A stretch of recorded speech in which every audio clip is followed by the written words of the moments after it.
Hello everyone, welcome back to the channel. कल हमने biweekly का एडिटोरियल देखा था and people have shown so much love to that video. तो seems like I should do these kind of discussions more often. तो आज ये weekly का एडिटोरियल देखने वाले हैं और कॉन्टेस्ट मैंने दिया नहीं था, but later I solve and I was able to solve all the 4 problems. So चारों का सोल्यूशन, एडिटोरियल, इंट्यूशन सब कुछ देखने वाले हैं आज। तो without wasting any time let's start with the first problem, जो कि हमारी minimum cost to reach every position. ठीक, तो इसमें देखो क्या है। इसमें आपको एक एरे दिया हुआ कॉस्ट और आप क्या देखो आप क्वेश्चन पढ़ लेना, मैं आपको थोड़ा सरल तरीके से बताने की कोशिश करता हूँ। देखो क्वेश्चन है 5 3 4 1 2 2। देखो बेसिकली कह रहा है क्वेश्चन कि ये n पीपल एक लाइन में खड़े हुए हैं। ठीक, n लोग खड़े हुए हैं। देखो 0th बंदा है, फर्स्ट बंदा है, सेकंड बंदा है, थर्ड बंदा है, फोर्थ बंदा है और ये आपका 5th बंदा है। ठीक, आप कहाँ खड़े हो? आप हमेशा की तरह बिल्कुल लास्ट में खड़े हो। ठीक, आप खड़े हो 6th पोजीशन पे, मतलब अगर 6 साइज़ की आ रहा है तो आप 7वीं पोजीशन पे खड़े हो। ठीक, तो मतलब आप इस लाइन के बाहर खड़े हो। और क्या करना है आपको? अब आपसे पूछा है, देखो ये कॉस्ट क्या है। ये कॉस्ट है कि अगर आप इसके बंदे के पीछे खड़े हो, इस बंदे के पीछे खड़े हो और आप कह रहे हो कि भाई मैं तुम्हारी पोजीशन पे आना चाहता हूँ, क्या तुम अपनी पोजीशन मेरे लिए छोड़ दोगे? तो वो बंदा कहेगा कि देखो मेरा ये कॉस्ट है, इस पोजीशन पे खड़े होने का ये कॉस्ट है, अगर तुम मेरे को ये कॉस्ट पे करते हो तो तुम मेरी जगह पे आके खड़े हो सकते हो। ये कॉस्ट कब तुम्हें देना पड़ेगा? जब तुम देखो इस बंदे के पीछे खड़े हो। मान लो तुम इस बंदे के पीछे खड़े थे और तुमने कहा कि मेरे से भाई जगह तुम स्वैप कर लो, तो ये बंदा कहेगा कि इतना कॉस्ट दो तो मैं तुम्हारी जगह चला जाऊँगा, और क्योंकि तुम पीछे खड़े हो और तुम क्या करो, तुम मेरी जगह आ जाओ। ठीक, लेकिन ये कॉस्ट तुम्हें कब नहीं देना पड़ेगा? अगर मान लो तुम इस बंदे के आगे खड़े हो, मान लो तुम 2nd पोजीशन पे खड़े हो और ये बंदा खड़ा 5th पोजीशन पे। ठीक, तो क्या तुम इसकी जगह पे आने के लिए इसको कोई कॉस्ट दोगे? तुम कहोगे भाई मैं तो तुमको लाइन में आगे पहुंचा रहा हूँ ना, मैं क्यों कॉस्ट दूंगा? उल्टा तुम इससे कॉस्ट लोगे भी नहीं, लेकिन तुम इसकी जगह पे जाने पे कोई कॉस्ट तुम्हें नहीं देना पड़ेगा। ठीक, तो अब तुम्हें क्या बताना है? तुम्हें बताना है कि ये तुम कुछ भी करो किसी भी तरीके से, इस पोजीशन तक पहुंचने के लिए तुम्हें कितना मिनिमम कॉस्ट पे करना होगा। ऐसे ही तुम्हें हर एक पोजीशन के लिए बताना है। इनिशियली तुम किस पे खड़े हो? तुम लास्ट पोजीशन पे खड़े हो। अब तुम्हें हर एक पोजीशन पे जाने के लिए कितना कितना कॉस्ट पे करना पड़ेगा, ये तुम्हें बताना है। ठीक, तो देखो आइडिया बहुत ही सिंपल सा है। आइडिया बहुत सिंपल सा क्या है कि देखो तुम क्या करोगे, तुम किसी भी बंदे तक जाने के लिए क्या करोगे, तुम किसी भी बंदे, मान लो तुम्हें 3rd पोजीशन पे जाना, मान लो 3rd पोजीशन पे जाने के लिए तो तुम क्या करोगे? देखो 3rd पोजीशन पे जाने के लिए तुम 2 तरीके हैं तुम्हारे पास। या तो तुम डायरेक्ट 3rd वाले बंदे से स्विच कर लो, या तो तुम डायरेक्ट क्या करो, 3rd वाले बंदे से स्विच कर लो। और देखो 3 चीज़ें हैं, मेन क्या 3 चीज़ें हैं। देखो अगर मान लो तुम्हें किसी भी x पोजीशन पे जाना है, तुम खड़े हो यहाँ पे पीछे y पोजीशन पे। ठीक, तो या तो तुम इस एरिया में किसी भी बंदे के साथ स्वैप करो, या तो इस एरिया में किसी बंदे के साथ स्वैप करो, या तो तुम जहाँ पे जाना चाहते हो उसी के साथ स्वैप करो।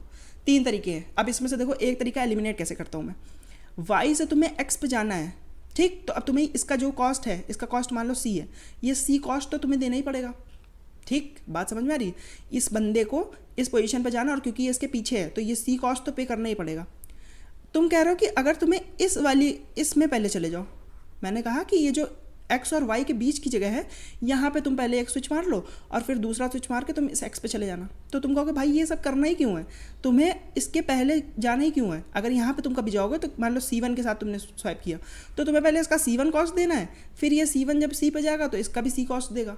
तो यानी कि C1 + C कॉस्ट क्यों देना है तुम्हें? तुम डायरेक्ट y से जब x पे जा सकते हो C कॉस्ट देके, तो तुम ये C1 एक्स्ट्रा कॉस्ट क्यों दे रहे हो? ठीक, तो एक चीज़ तो हट गई कि तुम्हें कभी भी किसी भी मान लो x पे जाना है तो x के बाद वालों से स्वैप करने का कोई मतलब नहीं बनता।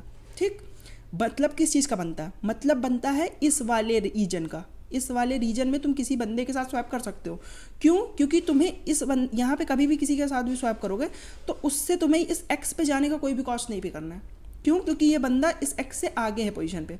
तो अब देखो तुम यहाँ पे क्यों जाना चाहोगे? जब तुम्हें ये कॉस्ट जो देना पड़ रहा है इस बंदे को, वो तुम्हारा मान लो C2 देना पड़ रहा है तुम्हें, तो C2 अगर तुम्हारा लेस देन है इस C के, तो तुम क्या करोगे? इस C2 को दे दोगे और फिर इस C2 से इस C पे फ्री में चले जाओगे, है ना?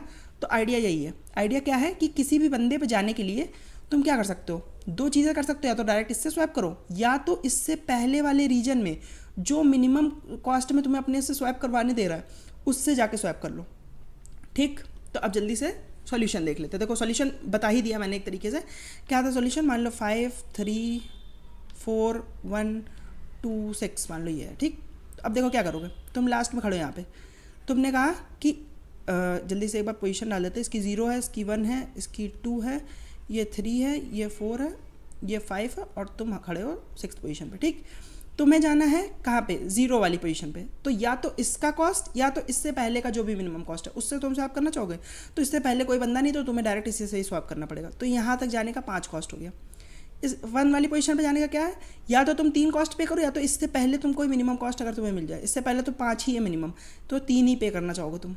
ठीक, अब देखो यहाँ पे 2 पे आने के लिए या तो तुम डायरेक्ट इस 2 से स्वैप करोगे तो तुम्हें 4 कॉस्ट देनी पड़ेगी, लेकिन अगर तुम इस 2 से नहीं स्वैप कर रहे हो, इस 3 से स्वैप कर रहे हो, तो तुम्हें केवल 3 कॉस्ट देनी पड़ेगी और 3 से 4 पे तुम फ्री में आ जाओगे, तो 3 देना पड़ा तुम्हें। ऐसे ही देखो अब तुम्हें इस 1 पे आना है, 1 पे आने के लिए या तो 1 कॉस्ट दो या तो इनका मिनिमम कौन है 3, इनका मिनिमम दो, तो तुमने कहा नहीं 1 ही दूंगा मैं। ऐसे ही देखो यहाँ से 2 पे आना है, या तो 2 दो या तो इनका मिनिमम कौन है 1, तो या तो 1 दो। ऐसे ही 6 पे आना है, इन 6 पे आने के लिए क्या करोगे, या तो इस पे डायरेक्ट चले जाओ, डायरेक्ट जाओगे तो कितना 6 कॉस्ट पे करना पड़ेगा, या तो फिर इससे पहले किसी भी छोटे पे चले जाओ, तो सबसे छोटा कौन है 1 पे जाओ, फिर 1 से 6 पे फ्री में आ जाओ, 1 से 6 पे फ्री पे आ जाओगे तो 1 कॉस्ट ही देनी पड़ी तुम्हें। तो अगर तुम देखो तो एक तरीके से इधर से तुम मिनिमम ही तो निकाल रहे हो, इस एरे का तुम इधर से प्रीफिक्स मिनिमम ही तो निकाल रहे हो कि देखो यहाँ तक का मिनिमम 5 था, यहाँ तक का मिनिमम कौन है 3 है, यहाँ तक का मिनिमम कौन है 3 है, यहाँ तक एक और मिनिमम मिल गया 1, अब यहाँ तक का मिनिमम 1, यहाँ तक का मिनिमम 1। तो एक तरीके से तुम्हें एरे का क्या निकालना है, एरे का प्रीफिक्स मिनिमम निकालना है, यही तुम्हारा फाइनल आंसर है। तो इंट्यूशन क्या था कि पीछे स्वैप करने का कोई मतलब नहीं, क्योंकि एक एक्स्ट्रा तुम्हें C1 कॉस्ट पे करना पड़ेगा C के साथ साथ। आगे स्वैप करने का मतलब बन सकता है क्योंकि तुम्हें हो सकता है कोई ऐसा C2 मिल जाए जो कि तुम्हारा इस C वाले कॉस्ट से कम हो, ठीक, या तो डायरेक्ट उसी पोजीशन पे स्वैप कर लोगे। तो बेसिकली एक तरीके से तुम्हें क्या निकालना था, एक तरीके से तुम्हें मिनिमम निकालना था, ठीक, क्या प्रीफिक्स मिनिमम। तो एक एरे तुमने बना ली, उसमें इनिशियली तुमने मान लिया कि सबसे छोटा कॉस्ट पहला वाला है, उसके बाद बस तुम लाइन से मिनिमम निकालते गए, अपने एरे में पुश करते गए, ठीक। एज सच कुछ इसमें था नहीं, most of the people would have been able to do this अगर उनको ये रियलाइज़ हो गया होगा कि हाँ क्या था, इसका इंट्यूशन अगर रियलाइज़ हो गया होगा तो बहुत आसान क्वेश्चन था, ठीक। इम्प्लीमेंटेशन में तो कुछ है भी नहीं, ठीक। तो इसमें ज़्यादा टाइम नहीं वेस्ट करते, आओ दूसरा क्वेश्चन देखते हैं। देखो दूसरा और तीसरा क्वेश्चन एग्जैक्ट सेम है, बस डिफरेंस किस चीज़ का है, डिफरेंस है कंस्ट्रेन का। देखो यहाँ पे दोनों जो स्ट्रिंग्स हैं उसकी लेंथ है 30, ठीक, और यहाँ पे जो स्ट्रिंग है उसकी लेंथ है 1000। तो मेरे हिसाब से अगर हम 1000 वाले के लिए कर लें तो 30 वाला अपने आप हो जाएगा। ऑल्दो अगर तुम इसके लिए ही सॉल्व करना चाहते हो तो इसके लिए तुम्हें इतना कॉम्प्लेक्स सॉल्यूशन लिखने की ज़रूरत नहीं है, बट इन कॉन्टेस्ट अगर तुम्हें मान लो 2 क्वेश्चन ऐसे मिल रहे हैं जो कि लेट्स से मतलब कि एक ही सॉल्यूशन लिखने पे दोनों सॉल्व हो जाते हो, तो आई वुड प्रेफर कि तुम एक बड़ा वाला सॉल्व कर लो और उसको ही तुम दोनों में चला लो, है ना। लेकिन अगर तुम्हें इसके लिए मान लो अगर अलग से लिखना हो तो देखो इसमें ब्रूट फोर्स चल जाएगा। क्वेश्चन क्या है, क्वेश्चन एक बार डिस्कस कर लेते हैं, फिर एक बार ब्रूट फोर्स बता दूंगा कि जो ये तुम्हारा इस सेकंड क्वेश्चन में चल जाएगा, और फिर ऑप्टिमाइज वाला देखेंगे जो तुम्हें थर्ड में चलेगा। ऑल्दो अगर तुम ऑप्टिमाइज वाला दोनों में लिख दोगे तो देयर इज नो हार्म, लेकिन अगर फिर भी तुम्हें करना हो तो एक बार बता दूंगा, ठीक है। तो देखो अब क्वेश्चन क्या है, क्वेश्चन में तुम्हें 2 स्ट्रिंग्स दी हुई हैं, एक S दिया हुआ है, एक T दिया हुआ है। तुम्हें बताना है कि तुम क्या करोगे, दोनों स्ट्रिंग में से एक एक सब स्ट्रिंग चूज़ करोगे, ठीक। तो क्या है कि तुम्हें मान लो एक स्ट्रिंग S दी हुई है, S क्या है, S कोई भी स्ट्रिंग हो सकती है, A B C D E ऐसे कोई भी स्ट्रिंग है, ठीक है। एक दूसरी स्ट्रिंग है तुम्हें T दी हुई है, ठीक। T क्या है, T में भी ऐसे कुछ कैरेक्टर्स हैं, मान लो B D E F C, ठीक। अब तुम्हें क्या कह रहा है, तुम्हें कह रहा है कि कोई 2 सबस्ट्रिंग पिक करो, एक सबस्ट्रिंग तुम इस S वाले में से पिक करो, एक सबस्ट्रिंग तुम T वाले में से पिक करो। लेट्स से तुमने पिक किया S में से ये क्या है, ये है तुम्हारा B C D, ठीक। लेट्स से एक B यहाँ भी। अब तुम इसमें से कह रहा है कि एक और सबस्ट्रिंग पिक करो, इसमें से तुमने मान लो सबस्ट्रिंग पिक करी है CB, ठीक, इसमें से एक सबस्ट्रिंग पिक करी तुमने CB। अब तुम्हें क्या कह रहा है कि इन दोनों सबस्ट्रिंग को कॉन्कैटिनेट करो, इन दोनों सबस्ट्रिंग को कॉन्कैटिनेट करोगे तो क्या आ जाएगा, यह क्या तुम्हारा सॉरी ये D है, तो क्या क्या B C D C B, ठीक। अब वो कह रहा है कि ऐसी 2 सबस्ट्रिंग पिक करनी है तुम्हें सच दैट कि जो कॉन्कैटिनेट करने पे आया तुम्हारा वो एक पैलिंड्रोम हो। तो देखो इन दोनों को कॉन्कैटिनेट किया, देखो मैंने ऐसी ही सबस्ट्रिंग पिक करी, इसमें से B C D पिक करी, इसमें से C B पिक करी, और देखो इनको कॉन्कैटिनेट जब किया तो ये एक पैलिंड्रोम है। पैलिंड्रोम क्या होता है कि इसको सीधा लिखो या तो इसको तुम रिवर्स ऑर्डर में लिखो, दोनों तुम्हारा तरीका सेम है, दोनों स्ट्रिंग सेम आनी चाहिए रिवर्स ऑर्डर करने पे भी, ठीक। तो बेसिकली ऐसे तुम्हें बताना है मैक्सिमम कितनी लेंथ का ये कॉन्कैटिनेटेड स्ट्रिंग तुम बना सकते हो, मतलब कि कुछ कैरेक्टर इसमें से उठाओ, कुछ इसमें से उठाओ, जरूरी नहीं कि कुछ उठाओ, ठीक। खाली तुम सब स्ट्रिंग भी उठा सकते हो। अगर मान लो तुम्हें इसमें ही एक बड़ा पैलिंड्रोम मिल रहा हो कि B ऐसा मान लो एक पैलिंड्रोम इसमें मिल रहा हो, इसमें तुम्हें कोई भी ऐसा नहीं मिल रहा हो जिसको तुम इसके साथ कॉन्कैटिनेट कर सकते हो, तो तुम क्या करो, इसमें से खाली स्ट्रिंग उठाओ और इसमें से बड़ा सा पैलिंड्रोम उठाओ, दोनों को कॉन्कैटिनेशन जो होना चाहिए वो तुम्हारा पैलिंड्रोम हो। तुम बताना है कि कितनी मैक्सिमम साइज़ की तुम ऐसी सब स्ट्रिंग पिक कर सकते हो, ठीक। तो देखो ब्रूट फोर्स जो तुम्हें सेकंड वाले में चलेगा, सेकंड वाले के देखो क्योंकि कंस्ट्रेंट है 30, सारी सबस्ट्रिंग के ऊपर तुम ट्रैवर्स करोगे, इसकी सारी सबस्ट्रिंग के ऊपर ट्रैवर्स करोगे, फिर इसकी सारी सबस्ट्रिंग के ऊपर ट्रैवर्स करोगे, और देखो इसकी कितनी सबस्ट्रिंग होगी, इसकी एन स्क्वायर सबस्ट्रिंग होगी, इसकी कितनी होगी, इसकी भी एन स्क्वायर होगी। अब दोनों एन स्क्वायर का एन स्क्वायर के साथ तुम मिलन कराने की कोशिश करोगे, दोनों को मैच कराने की कोशिश करोगे कि इसकी ये वाली स्ट्रिंग को इसकी ये वाली स्ट्रिंग के साथ कॉन्कैटिनेट करने पे क्या पैलिंड्रोम आ रहा है कि नहीं। ठीक, तो बेसिकली तुम्हारा इसकी कितनी होगी, इसकी एन स्क्वायर सबस्ट्रिंग, इसकी मान लो एम स्क्वायर सबस्ट्रिंग। ठीक, अब इनको तुम्हें अगर एक बार ये चेक करना है कि पैलिंड्रोम है कि नहीं, तो अगर एक या तो तुम इसके साथ साथ ही कर सकते हो, लेकिन अगर तुम्हें फिर भी करना ही है तो n प्लस एम में पैलिंड्रोम भी चेक हो जाएगा। तो बेसिकली तुम्हारा एक तरीके से देखा जाए तो क्योंकि दोनों की वैल्यू 30 है तो तुम्हारा 30 की पावर 5 में हो जाएगा, और ये आई गेस चल जाएगा। ठीक, अगर लेकिन नहीं भी चल रहा हो तो तुम ये एन स्क्वायर एम स्क्वायर में ही हो सकता है, क्योंकि इस पैलिंड्रोम तुम निकालते टाइम ही भी चेक कर सकते हो। ठीक है, तो ये तो ब्रूट फोर्स हो गया, बिल्कुल सबसे ब्रूट फोर्स जो भी कर सकते थे तुम कि सारी सबस्ट्रिंग चेक करी। लेकिन देखो ये इसमें तुम सोच भी नहीं सकते हो, है ना, इसमें क्योंकि तुम सबस्ट्रिंग निकालने का ही नहीं सोच सकते हो कि सबस्ट्रिंग दोनों की निकाल के कंपेयर कराने की कोशिश करो, क्योंकि सबस्ट्रिंग जैसे ही निकालोगे एक की सारी सबस्ट्रिंग वैसे ही तुम्हारा 10⁶ हिट हो जाएगा, उसके बाद तुम फिर कोई भी लूप और नहीं चला सकते हो, है ना। तो यहाँ पे कुछ ऑप्टिमाइज करना पड़ेगा, कुछ बहुत ऑप्टिमाइज। ठीक, तो बेसिकली देखो तुम्हें क्या करना है, देखो पहले मैं कहूँगा कि तुम्हें क्या करना है कि तुम्हें एक स्ट्रिंग देखो एस है, ठीक, एक स्ट्रिंग तुम्हारे पास टी है।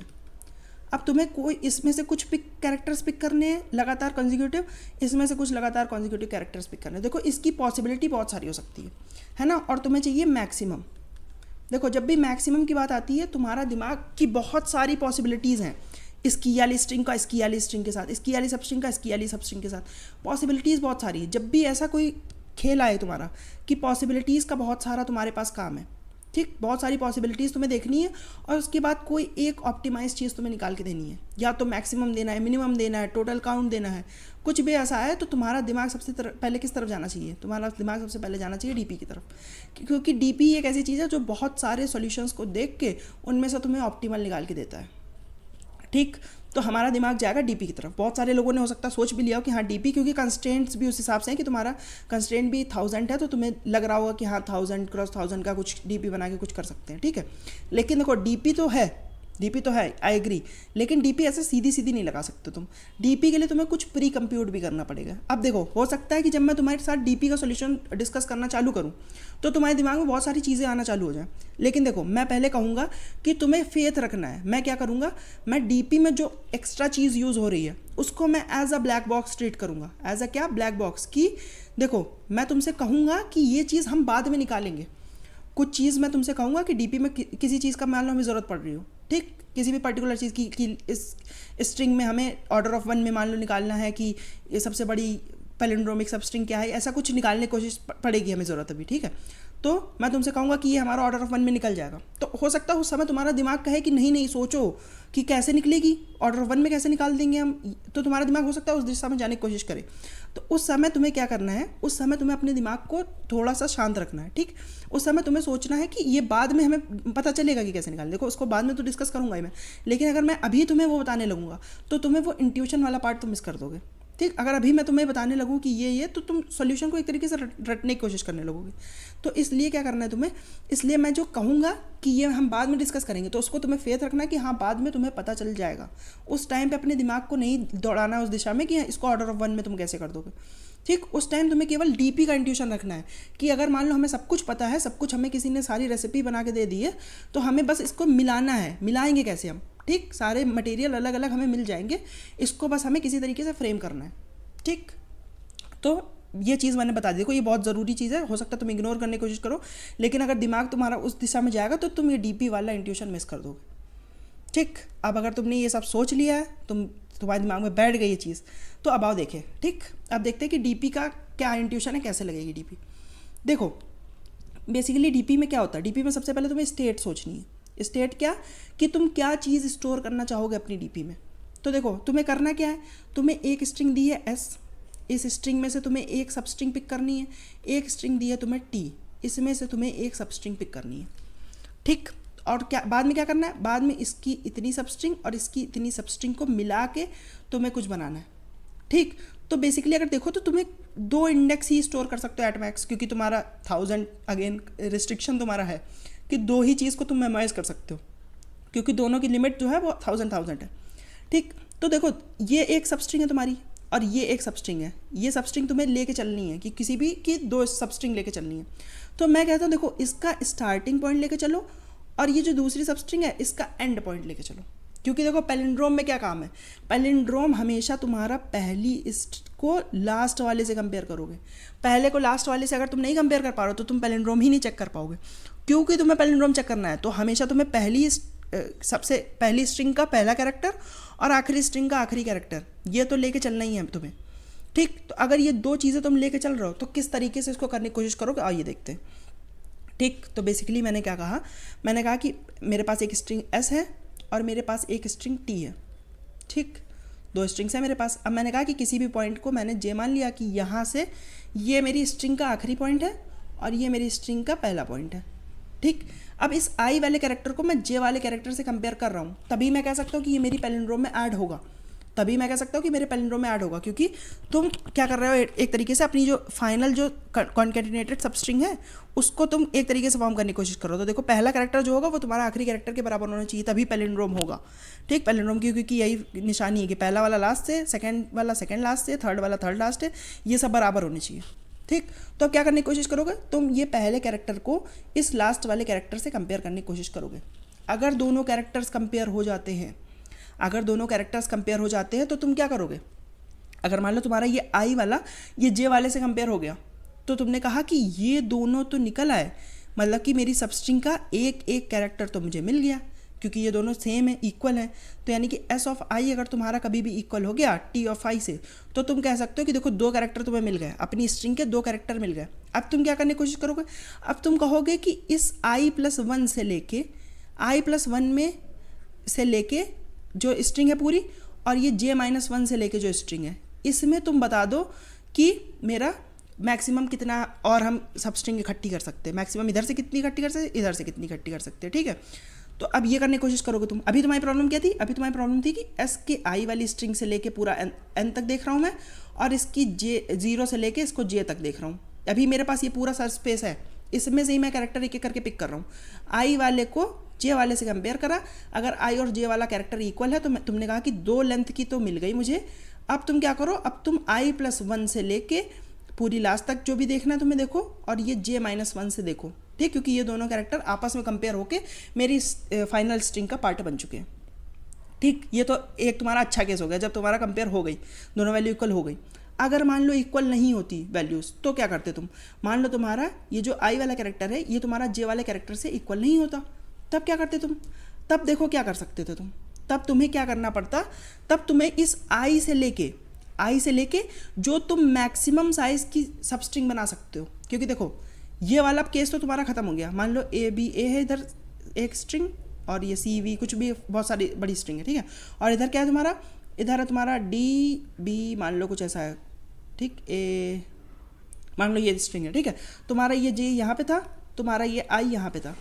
ठीक, अब देखो तुमसे मैंने कहा कि यहाँ से स्टार्ट हो रही मेरी पहली स्ट्रिंग, यहाँ से स्टार्ट यहाँ पे एंड हो रही मतलब मेरी दूसरी स्ट्रिंग।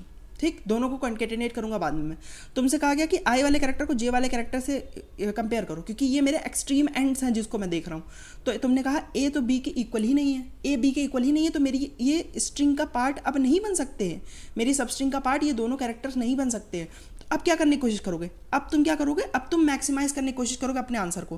कैसे मैक्सिमाइज़ कर सकते हो, तुमने कहा देखो अब इन दोनों को पिक करके तो नहीं बनाया जा सकता है, अब या तो मेरा इसी स्ट्रिंग का सब कुछ पिक करूँ, इसमें से खाली उठा लूँ, या तो इस स्ट्रिंग में से कुछ पिक करूँ और इसको खाली उठा लूँ।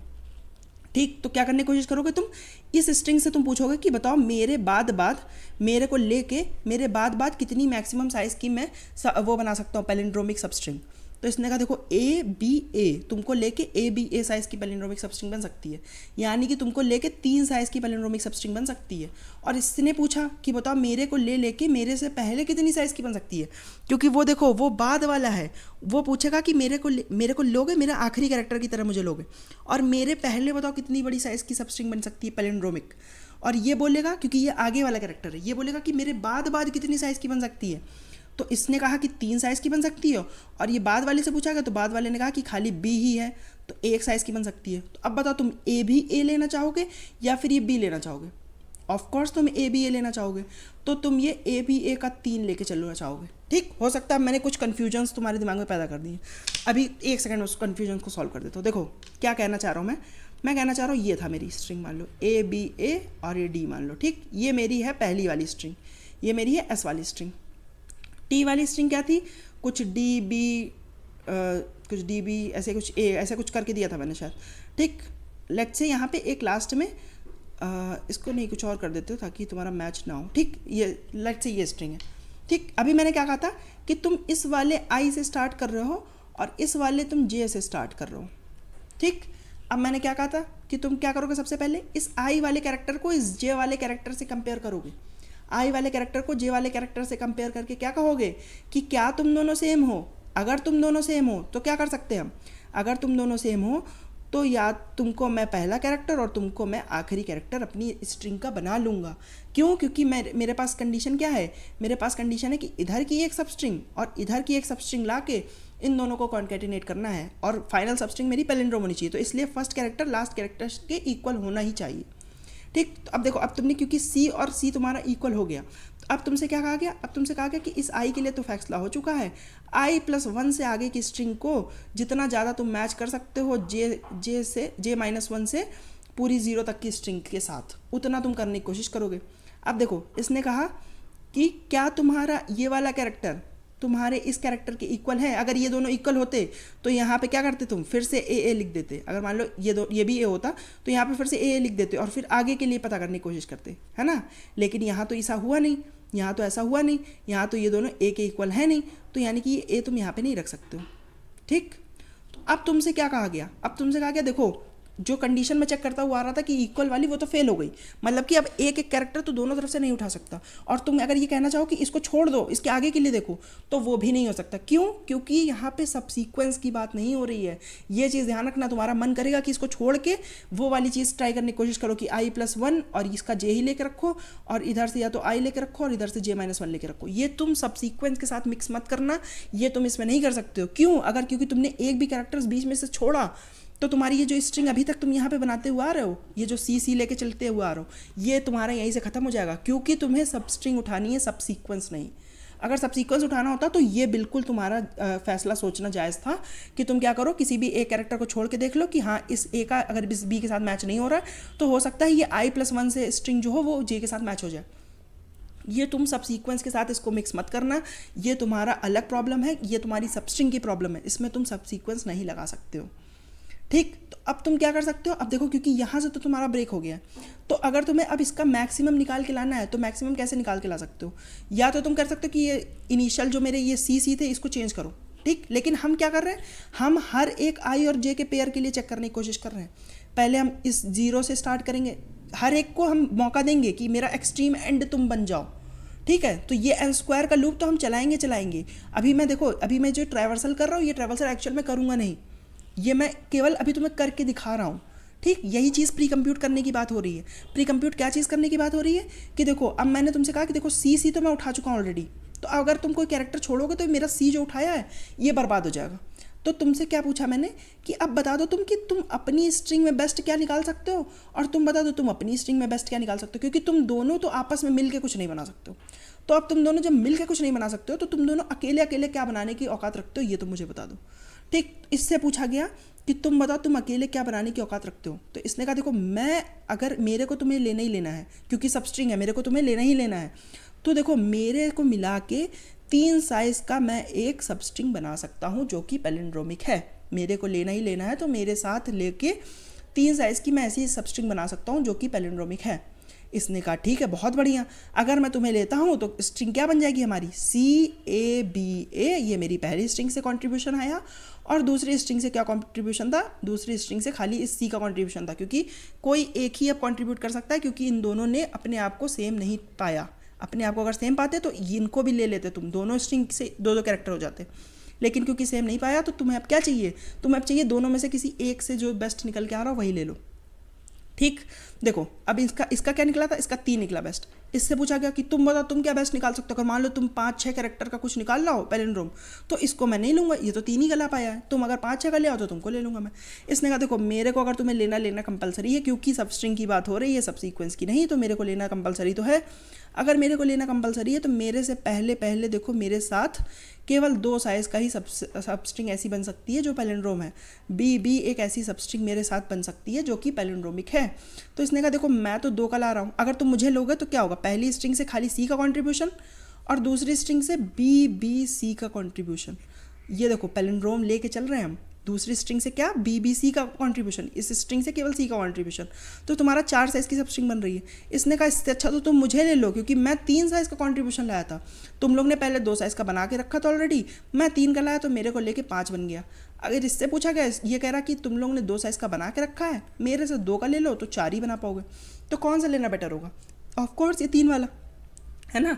तो देखो ये जो चीज़ हम इतनी आसानी से निकाल रहे हैं कि मेरे को लेके मेरे बाद कितनी बड़ी पैलिंड्रोमिक सबस्ट्रिंग बन रही है, ये है जो मैंने कहा था कि ब्लैक बॉक्स की तरह इसको अभी सोचो।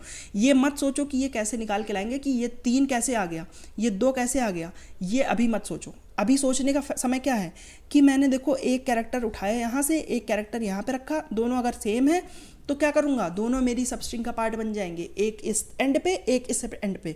अगर दोनों सेम नहीं है तो क्या होगा, अब फैसला आएगा चुनने की घड़ी।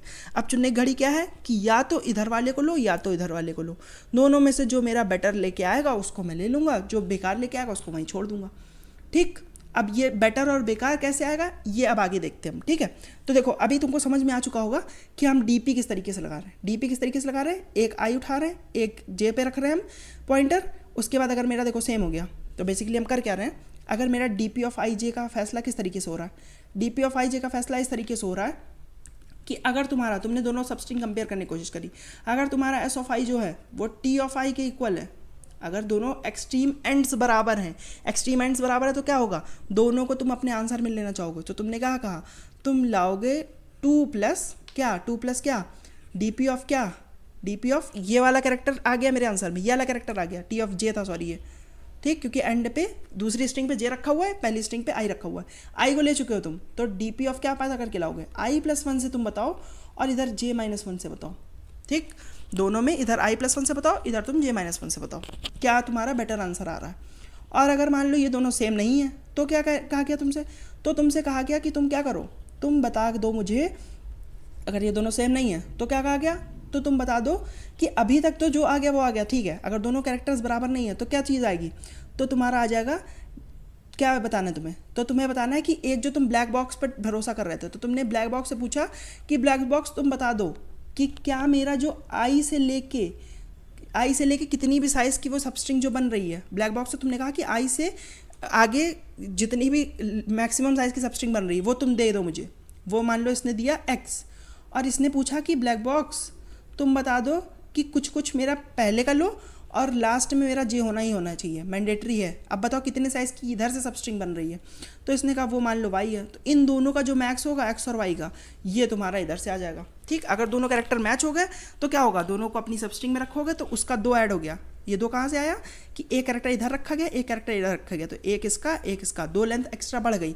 और साथ में पूछा गया कि अब इधर से इधर की स्ट्रिंग और इधर से इधर की स्ट्रिंग, तो ये J-1 हो गया और ये तुम्हारा I+1 हो गया। अब इसका आंसर ले आओ, उसमें ये 2 ऐड कर लो मेरा कि एक कॉन्ट्रीब्यूशन हमने कर दिया है। और अगर नहीं मैच होता है तो क्या करोगे, तो अब चुनने की घड़ी आ गई, या तो इधर का इतना चुन लो या तो इधर का इतना चुन लो। ठीक, तो उम्मीद करता हूँ ये तुमको समझ में आ गया। अब जो चीज़ देखो तुम्हारे दिमाग में खटक रही होगी वो क्या चीज़ होगी, जो तुम्हारे दिमाग में खटक रही होगी कि ये ब्लैक बॉक्स कैसे कर रहा है तुमने। ठीक, तो देखो ये लीड कोड पे एक क्वेश्चन है तुम्हारा, ये लीड कोड पे क्वेश्चन सेपरेट क्वेश्चन है। क्या है सेपरेट क्वेश्चन, कि तुम्हें बताना है कि लॉन्गेस्ट पैलिंड्रोमिक सबस्ट्रिंग, ये लॉन्गेस्ट पैलिंड्रोमिक सबस्ट्रिंग LPS करके एक क्वेश्चन है तुम्हारा लीड कोड पे। इसमें क्या होता है, इसमें होता है कि तुम्हें एक सबस्ट्रिंग दी हुई है, मान लो तुम्हें एक ABACBCB, ठीक, ये एक सबस्ट्रिंग तुम्हें दी हुई है। तुम्हें बताना है इसकी ऐसी कौन सी लॉन्गेस्ट सबस्ट्रिंग है जो कि पैलिंड्रोमिक है। ये तुम्हारा एक लीड कोड पे क्वेश्चन है, जिसका मैंने एक वीडियो भी बना रखा है, लेकिन इस वीडियो में मैं भी थोड़ा सा बताने की कोशिश करता हूँ कि ये कैसे निकलते हैं कि लॉन्गेस्ट पैलिंड्रोमिक सबस्ट्रिंग क्या है, और ये लॉन्गेस्ट पैलिंड्रोमिक सबस्ट्रिंग को हम किस तरीके से अपने जो हमारा ब्लैक बॉक्स है उसमें किस तरीके से मैप कर सकते हैं। ठीक, तो बेसिकली अगर क्या क्या करते हैं इसमें हम, तो इसमें देखो हम करते हैं कि अगर तुम्हें मान लो एक स्ट्रिंग है तुम्हारे पास, ठीक, क्या करते हो तुम वही सेम स्ट्रिंग को एक, मान लो कोई छोटी सब स्ट्रिंग लेके चलता हूँ, ए बी, लेट्स से ए सी, नहीं बी भी लेके चलता हूँ, सी, लेट्स से ये, ठीक ठीक, मान लो ये सब स्ट्रिंग लेके चलता हूँ, क्या है ए बी सी, चलो एक बी और मान लो लास्ट में, ठीक, एक बी और लास्ट में। तो यही सब स्ट्रिंग तुम दोनों तरफ रखोगे इसमें। अभी बताता हूँ कि ये सिग्निफाई क्या कर रहा है तुम्हारा, एक सेकेंड में बताता हूँ कि ये सिग्निफाई क्या कर रहा है आपका, ठीक। देखो यही सब स्ट्रिंग तुमने इधर रखी, यही स्ट्रिंग तुमने इधर भी रखी, ठीक। अब देखो इधर की साइड मेरे हैं स्टार्टिंग पॉइंट्स, इधर की साइड है मेरे एंडिंग पॉइंट्स। तो अब हर एक सेल सिग्निफाई कर रहा है कि यहाँ पे देखो ये सेल का मतलब क्या है, इस सेल का मतलब है कि ए होगा उसका स्टार्टिंग पॉइंट, ए होगा उसका स्टार्टिंग पॉइंट, थर्ड वाला ए जो है वो होगा मेरा स्टार्टिंग पॉइंट, इस स्ट्रिंग का ये वाला ए होगा मेरा स्टार्टिंग पॉइंट, और ये वाला तुम्हें डिनोट कर रहा है कि एंड पॉइंट। तो देखो ये बी डिनोट कर रहा है कि एंड पॉइंट। तो यहाँ से स्टार्ट और यहाँ पे एंड होने वाली सब स्ट्रिंग का फैसला इस वाले सेल में पड़ा होगा। यहाँ से स्टार्ट होने वाली और यहाँ पे एंड होने वाली स्ट्रिंग का फैसला इस वाली सेल में पड़ा होगा कि ए से स्टार्ट होने वाली और बी पे एंड होने वाली सब स्ट्रिंग जो है तुम्हारी ए बी, उसका जो रिजल्ट है वो इस जगह पे पड़ा होगा। अब रिजल्ट क्या है, रिजल्ट है कि ये जो सब स्ट्रिंग है ये तुम्हारी पैलिंड्रोम है कि नहीं, ये तुम्हारा कहाँ पे पड़ा होगा, ये तुम्हारा इस पोजीशन पे पड़ा होगा। अगर तुम्हें ये पता चल गया कि हर एक सब स्ट्रिंग के बारे में ये पता चल गया कि वो पैलिंड्रोम है कि नहीं, वो पैलिंड्रोम है कि नहीं, वो पैलिंड्रोम है कि नहीं, तो तुम मैक्सिमम सब स्ट्रिंग नहीं पता कर सकते हो क्या कि कौन सी सब स्ट्रिंग पैलिंड्रोम है। सारी सब स्ट्रिंग को तुमने देख ही लिया है, सारी सब स्ट्रिंग में से जो भी मैक्सिमम लेंथ की सब स्ट्रिंग जो पैलिंड्रोम होगी वो तुम डायरेक्ट रिटर्न कर सकते हो कि नहीं, ठीक। तो देखो अब इसमें कुछ सेल्स तुम्हारे इनवैलिड भी हैं। कौन से सेल्स इनवैलिड है, देखो ये सेल क्या सिग्निफाई कर रहा है, मान लो ये वाला सेल की बात करते हैं। तो देखो ये सेल सिग्निफाई कर रहा है कि ये जो फोर्थ इंडेक्स का बी है, ये जो फोर्थ इंडेक्स का बी है, स्ट्रिंग यहाँ पे लिखता हूँ तुम्हारी ए बी सी बी, ठीक। ये जो फोर्थ इंडेक्स का बी है ये तुम्हारा स्टार्टिंग पॉइंट है, ठीक, ये वाला स्टार्टिंग पॉइंट है। और ये जो सेकेंड इंडेक्स का बी है, सेकेंड इंडेक्स का बी, ये तुम्हारा एंड पॉइंट है। क्या ऐसी कोई सबस्ट्रिंग बन सकती है जिसका स्टार्टिंग पॉइंट उसके बाद हो और एंडिंग पॉइंट पहले हो? ऐसी कोई सबस्ट्रिंग क्या तुम बना सकते हो? नहीं, ऐसी कोई सबस्ट्रिंग नहीं बन सकती जिसका स्टार्टिंग पॉइंट उसके बाद हो। तो यानी कि वो सारे सेल्स तुम हटा दोगे इसमें से जिसका स्टार्टिंग पॉइंट जो है वो उसके एंड पॉइंट के बाद आ रहा है, ठीक। तो ऐसी कौन सी सारी सबस्ट्रिंग होगी, ऐसी सारी बॉक्सेस ये वाले होंगे, ऐसे सारे बॉक्सेस ये वाले होंगे। ये क्या डिनोट कर रहे हैं, ये सारे बॉक्सेस डिनोट कर रहे हैं कि जिसका स्टार्टिंग पॉइंट उसके एंड पॉइंट के बाद में आ रहा है, ठीक। इस स्ट्रैटेजी को हम बोलते हैं गैप स्ट्रैटेजी। गैप स्ट्रैटेजी क्यों बोलते हैं, क्योंकि देखो इसमें क्या होता है, इसमें देखो ये वाला पूरा इसमें कॉलम बाय कॉलम ट्रैवर्सल होता है। कॉलम बाय कॉलम ट्रैवर्सल होता है कि क्या मतलब है, देखो पहले ये वाले कॉलम की बात होती है, ये वाला जो तुम्हारा पूरा कॉलम है, ये पूरा कॉलम तुम्हारा कहलाता है गैप जीरो का कॉलम। गैप जीरो का मतलब क्या है, देखो ये सेल क्या दिखा रहा है, ये सेल दिखा रहा है कि ए से ए के बीच में, ए से ए के बीच में तुम बताओ, इसे से इस ए के बीच में बताओ कि कौन सी स्ट्रिंग की बात हो रही है, तो खाली ए की बात हो रही है। यानी कि उन दोनों कैरेक्टर्स को स्टार्ट और एंड पॉइंट माना गया है जिनके बीच का गैप जो है वो जीरो है, ठीक है। तो इसमें देखो उसकी बात हो रही है जिन दोनों के बीच का गैप जीरो है। ऐसे बी और बी के बीच का गैप जीरो है, वो यहाँ पे है। ए और ए के बीच का गैप जीरो है, बी और बी के बीच का गैप जीरो है, सी और सी के बीच का गैप जीरो है, ठीक। तो गैप जीरो का मतलब है कि लेंथ होगी उसकी 1, जो भी गैप होगा गैप प्लस 1 होगी उसकी लेंथ, ठीक। ऐसे देखो ये जो दूसरा वाला कॉलम है, ये वाला कॉलम दिखा रहा है कि ये गैप 1 की बात हो रही है, यानी कि गैप 1 मतलब कि तुम्हारा लेंथ होगी 2 साइज की लेंथ। कैसे, ये सेल क्या दिखा रहा है, ये सेल दिखा रहा है ए पे स्टार्ट बी पे एंड यानी कि ए बी। ये सेल क्या दिखा रहा है, ये सेल दिखा रहा है कि बी पे स्टार्ट ए पे एंड यानी कि बी ए। ये सेल क्या दिखा रहा है, ये सेल दिखा रहा है ए पे स्टार्ट बी पे एंड, ये सेल दिखा रहा है बी पे स्टार्ट सी पे एंड, ये सेल दिखा रहा है सी पे स्टार्ट बी पे एंड, ठीक। तो ये गैप 1 वाले की बात हो रही है। ऐसे ये वाला गैप 2 वाले की बात होगी, ऐसे ये वाला गैप 3 वाले की बात होगी, ये गैप 4 की, ये गैप 5 की, ठीक। तो इसमें हम क्या करते हैं, इसमें हम डायगनली ट्रैवर्स करते हैं। डायगनली ट्रैवर्स करने का मतलब है कि गैप की तरफ ट्रैवर्स करते हैं और छोटी सबस्ट्रिंग से बड़ी सबस्ट्रिंग की तरफ ट्रैवर्स करते हैं, ठीक। अब उसका फ़ायदा क्या होगा हमारा छोटी से बड़ी की तरफ ट्रैवर्स करने का, छोटी से बड़ी की तरफ ट्रैवर्स करने का फ़ायदा जो होगा वो अभी आपको बताता हूँ, ठीक। देखो गैप जीरो के सारे डायगोनल के लिए, गैप जीरो वाले डायगोनल के लिए क्या होगा, देखो एक लेंथ की सबस्ट्रिंग है, एक लेंथ की सबस्ट्रिंग हमेशा पैलिंड्रोम होगी कि नहीं होगी, तो एक लेंथ की सबस्ट्रिंग यानी कि गैप जीरो वाले में तुम हमेशा कह सकते हो कि हाँ ये पैलिंड्रोम है, ठीक। तो गैप जीरो की स्ट्रिंग हमेशा पैलिंड्रोम हो सकती है, ठीक। गैप जीरो की स्ट्रिंग हमेशा पैलिंड्रोम हो सकती है, तो उसमें क्या लिख दोगे कि एक साइज़ का पैलिंड्रोम बनेगा यहाँ पे, एक साइज़ का पैलिंड्रोम यहाँ पे भी, एक साइज़ का यहाँ पे भी, एक साइज़ का यहाँ पे भी, एक साइज़ का यहाँ पे भी। दोनों स्ट्रिंग क्योंकि तुम्हारी सेम है तो दोनों कैरेक्टर सेम ही होंगे, तो यानी कि एक साइज़ की लेंथ हमेशा पैलिंड्रोम होती है, ठीक। गैप टू वाले की, गैप वन वाले की सॉरी, गैप वन में क्या होगा, गैप वन में हमेशा दो कैरेक्टर्स होंगे। गैप वन के दो कैरेक्टर्स क्या दिखा रहे हैं, गैप वन के दो कैरेक्टर्स दिखा रहे हैं कि तुम्हारा गैप वन में मतलब कि दो कैरेक्टर्स हैं, दो कैरेक्टर्स हैं, तो दो कैरेक्टर्स पैलिंड्रोम कब होंगे, जब दोनों कैरेक्टर्स इक्वल होंगे, ठीक। तो गैप वन वाला कहता है कि तुम स्टार्टिंग और एंड पॉइंट को कंपेयर कर लो, अगर दोनों सेम है तो यानी कि वो बन सकता है पैलिंड्रोम कितने साइज़ का, दो साइज़ का। अगर दोनों सेम नहीं है तो पैलिंड्रोम कितने साइज़ का बनेगा, जीरो साइज़ का, क्योंकि कोई पैलिंड्रोम बनेगी नहीं, ठीक। तो क्या होगा यहाँ पे, ए और बी की बात हो रही है, ए और बी क्या सेम है, नहीं सेम है, जीरो साइज़ का पैलिंड्रोम। बी और ए क्या सेम है, नहीं सेम है, जीरो साइज़ का पैलिंड्रोम। ए और बी क्या सेम है, नहीं सेम है, जीरो साइज़ का पैलिंड्रोम। बी और सी क्या सेम है, नहीं सेम है, जीरो साइज़ का पैलिंड्रोम। सी और बी क्या सेम है, नहीं सेम है, जीरो साइज़ का। दो साइज़ का कोई भी पैलिंड्रोम इस स्ट्रिंग में एग्जिस्ट नहीं करता है। अगर तुम इस स्ट्रिंग को देखो भी तो दो साइज़ का कोई भी ऐसी सबस्ट्रिंग नहीं है जो कि पैलिंड्रोमिक हो, ठीक। तो ये तुम्हारा दिखा रहा है कि दो साइज़ का कोई भी पैलिंड्रोमिक सबस्ट्रिंग नहीं है। गैप टू की बात आई, गैप टू क्या दिखाता है, गैप टू में तुमने देखना है कि तीन साइज़ की कितनी पैलिंड्रोमिक सबस्ट्रिंग है तुम्हारी स्ट्रिंग में। गैप थ्री दिखाता है कि तीन साइज़ की कितनी पैलिंड्रोमिक सबस्ट्रिंग है। तो अब इसमें देखो तुम क्या करोगे, इसमें तुम ए बी ए की बात हो रही है, ए बी ए की बात हो रही है, ठीक। स्टार्टिंग पॉइंट है ए, एंडिंग पॉइंट है ए, ठीक। अब देखो, अब तुम्हें एक स्ट्रिंग दी हुई है, मान लो एक स्ट्रिंग दी हुई क्या है, ए बी ए। अब तुम्हें ये प्रूफ करना है कि ये स्ट्रिंग पैलिंड्रोम है या नहीं। तो कैसे प्रूफ करते हो तुम, तो तुम्हें देखो क्या करना होता है, फर्स्ट कैरेक्टर और लास्ट कैरेक्टर को तुम खुद से कंपेयर कर लो। स्टार्ट और एंड तुम्हें पता है तो तुम दोनों को कंपेयर कर लो। अगर दोनों सेम नहीं है तो देखो, अगर स्टार्ट और एंड ही सेम नहीं है तो पूरी स्ट्रिंग कुछ भी हो पैलिंड्रोम होगी क्या, वो नहीं होगी पैलिंड्रोम। अगर स्टार्ट और एंड को तुमने कंपेयर किया, दोनों सेम नहीं है तो तुम कह सकते हो कि पैलिंड्रोम नहीं है। अगर लेकिन दोनों सेम है तो क्या तुम कह सकते हो कि स्ट्रिंग पैलिंड्रोमिक है, नहीं, श्योरिटी के साथ नहीं कह सकते। क्यों, क्योंकि तुम्हें बीच में क्या है ये नहीं पता है। तो देखो, किसी भी स्ट्रिंग के पैलिंड्रोम होने की कंडीशन क्या होती है कि जो एंड्स हैं वो तुम खुद से मेक श्योर कर लो कि वो पैलिंड्रोम है कि नहीं। अगर वो दोनों सेम है तो मतलब कि एंड्स तो पैलिंड्रोम है। अब बीच वाला जो मिडिल पार्ट है उसको तुम जाके इस डीपी में देखो, क्योंकि डीपी में अब देखो इसका फ़ायदा आया। क्या कर रहे थे हम पहले एक लेंथ की सारी चेक कर रहे थे, फिर दो लेंथ की सारी, तीन लेंथ की सारी, चार लेंथ की सारी। अब देखो, जब तीन लेंथ की सबस्ट्रिंग हम चेक करेंगे तो हमें सारी एक लेंथ की सबस्ट्रिंग का रिजल्ट पहले से पता है। सारी एक लेंथ की सबस्ट्रिंग का रिजल्ट पहले से पता है कि एक लेंथ की सबस्ट्रिंग पैलिंड्रोम है कि नहीं है। तो देखो, इन 30 साइज की सबस्ट्रिंग में से जब हम पहला और लास्ट वाले कैरेक्टर हटाएंगे तो स्ट्रिंग जो बचेगी वो कितने लेंथ की है, वो एक लेंथ की। हमेशा वो कम लेंथ की स्ट्रिंग बचेगी ना जब दो कैरेक्टर हमने हटा दिए तो यानी कि दो कैरेक्टर्स जब हमने हटाए तो जो बीच की स्ट्रिंग बची वो हमारी छोटी स्ट्रिंग है, उसका रिजल्ट ऑलरेडी इसमें कहीं ना कहीं पड़ा होगा, ठीक। हमें बस ये पता करना है कि उसका रिजल्ट कहाँ पे पड़ा है।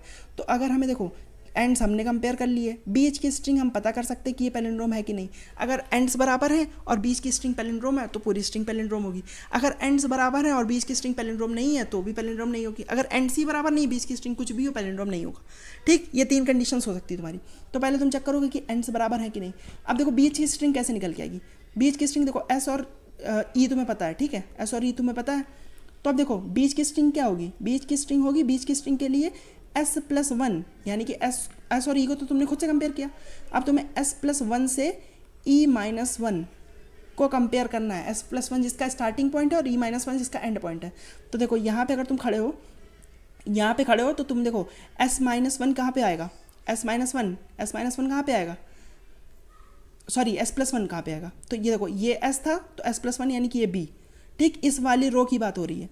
e-1 कहाँ पे आएगा, e-1 तुम्हारा कहाँ पे आएगा, ई इस पे खड़े हो, e-1 यानी इस वाले कॉलम की बात हो रही है। इस वाले कॉलम, इसका हर कलर से दिखाता हूँ तुम्हें, इस वाले कॉलम और इस वाली रो में देखो कौन सा सेल आया, ये सेल आया इंटरसेक्शन पे। यानी कि ये सेल डिनोट क्या कर रहा है, देखो ये सेल डिनोट कर रहा है s+1 जिसका स्टार्टिंग पॉइंट है, e-1 जिसका एंड पॉइंट है, वो वाला सेल ये है।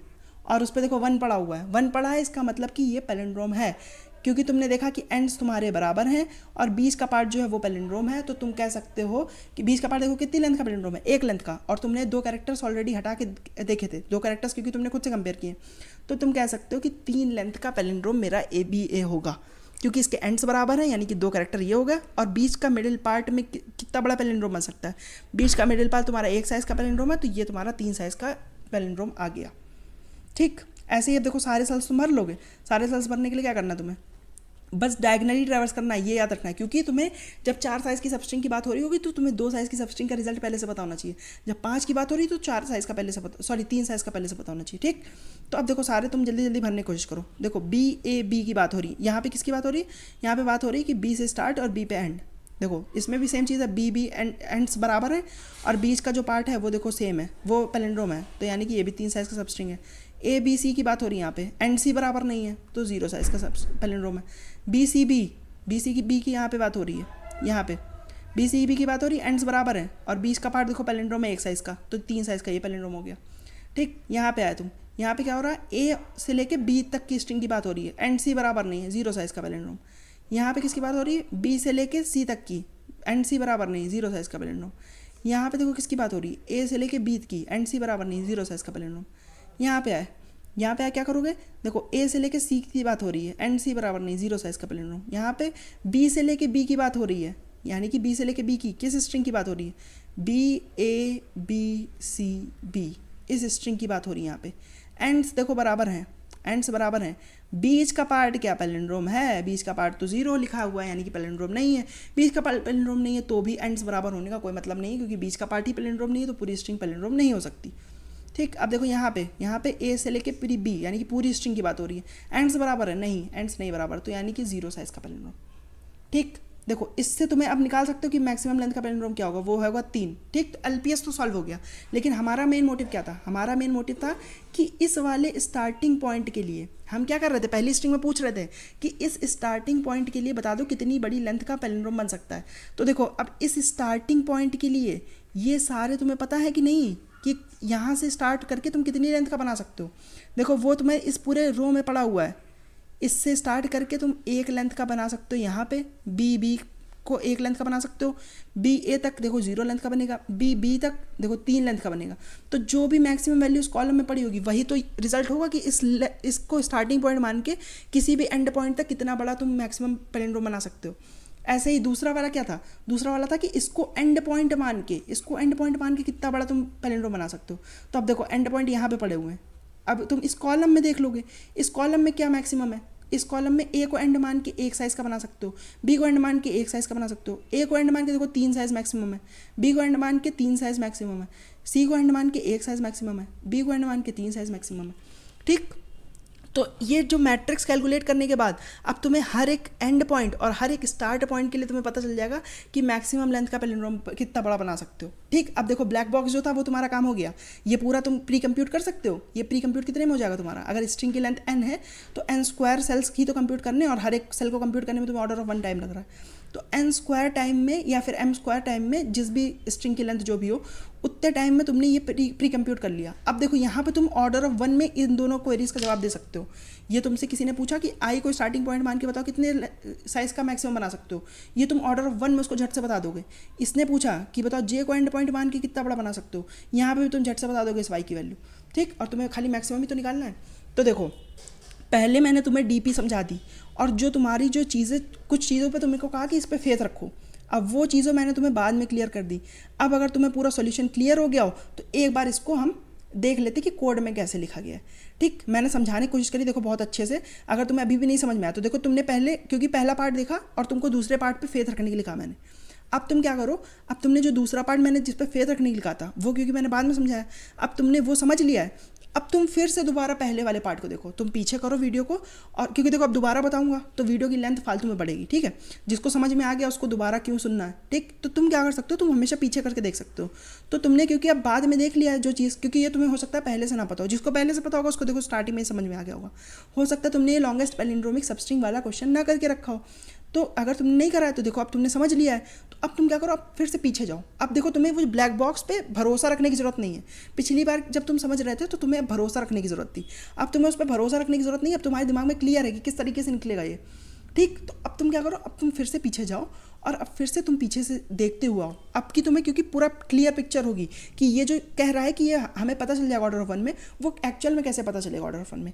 ठीक, तो अब अगर तुम समझोगे साथ में और उसके बाद ये इम्प्लीमेंटेशन देखोगे थोड़ी सी, तो हो सकता है तुम्हें बहुत अच्छे से समझ में आ जाए। ठीक, अगर फिर भी कुछ नहीं समझ में आता तो तुम मुझसे कमेंट में पूछ लेना, I would love to answer that.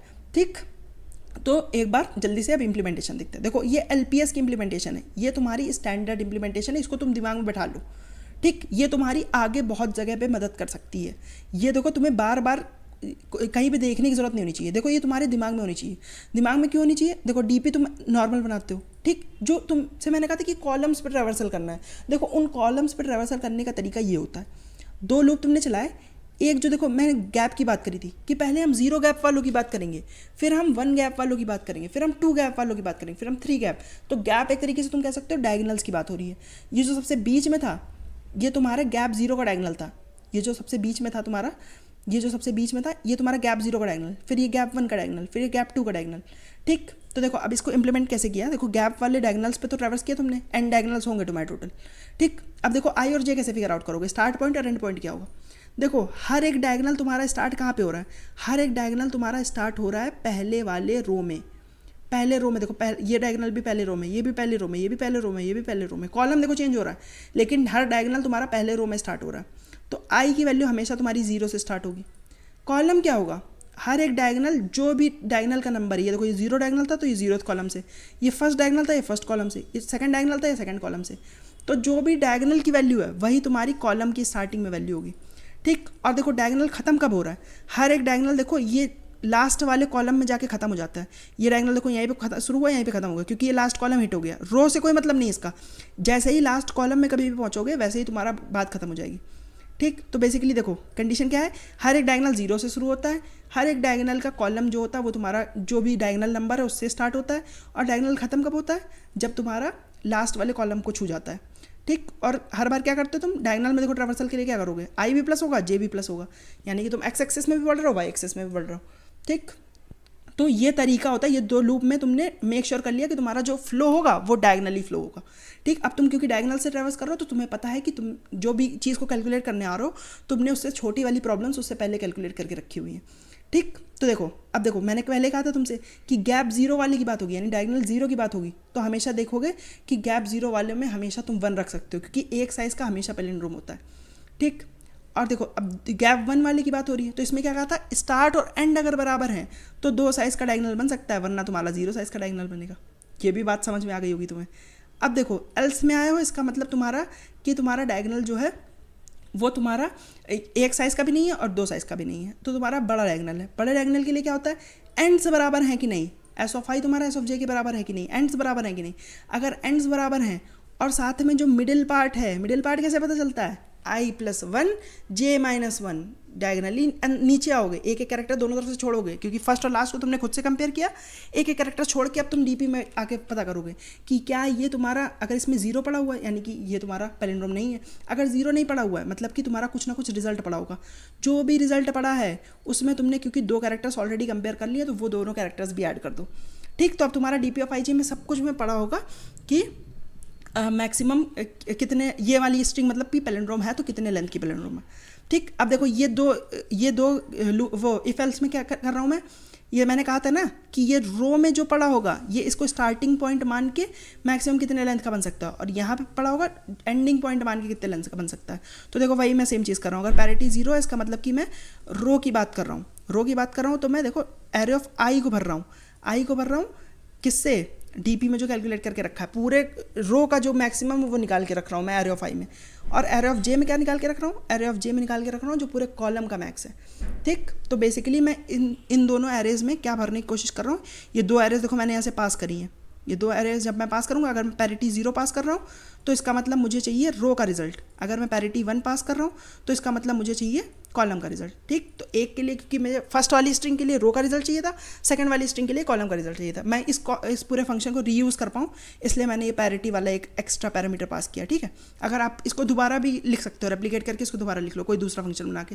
ठीक, मैं इसको रेप्लिकेट कर पाऊँ, इसको सेम बार दोबारा रीयूज़ कर पाऊँ, इसलिए मैंने बस ये पैरिटी करके पास किया है। ठीक, तो इम्प्लीमेंटेशन से देखो कंफ्यूज मत होना, अपने इम्प्लीमेंटेशन तुम्हें मेरी देख के लिखने की ज़रूरत भी नहीं है, तुम्हारे दिमाग में ये मैं इसलिए केवल दिखा रहा हूँ कि हो सकता है पहली बार अगर तुम ये LPS इम्प्लीमेंट कर रहे हो तो हो सकता है तुम्हें ना समझ में आ रहा हो कि ये कैसे ट्रैवर्स होगा, ठीक, वरना मैं ये कोड भी तुम्हें ना दिखाता, लेकिन तुम्हें क्योंकि पहली बार पता नहीं होता है, पहली बार किसी को भी नहीं पता होता कि डायगोनल्स पे कैसे ट्रैवर्स करोगे, तो वो सोचने का तरीका है। सोचने का तरीका देखो मैंने तुम्हें बताया कि जिस गैप की बात हो रही है कॉलम वहीं से स्टार्ट होगा, हर एक तुम्हारा डायगोनल कहाँ पे स्टार्ट होगा, पहली रो में, और ख़त्म कब होगा, जब तुम्हारा लास्ट वाला कॉलम हिट करेगा।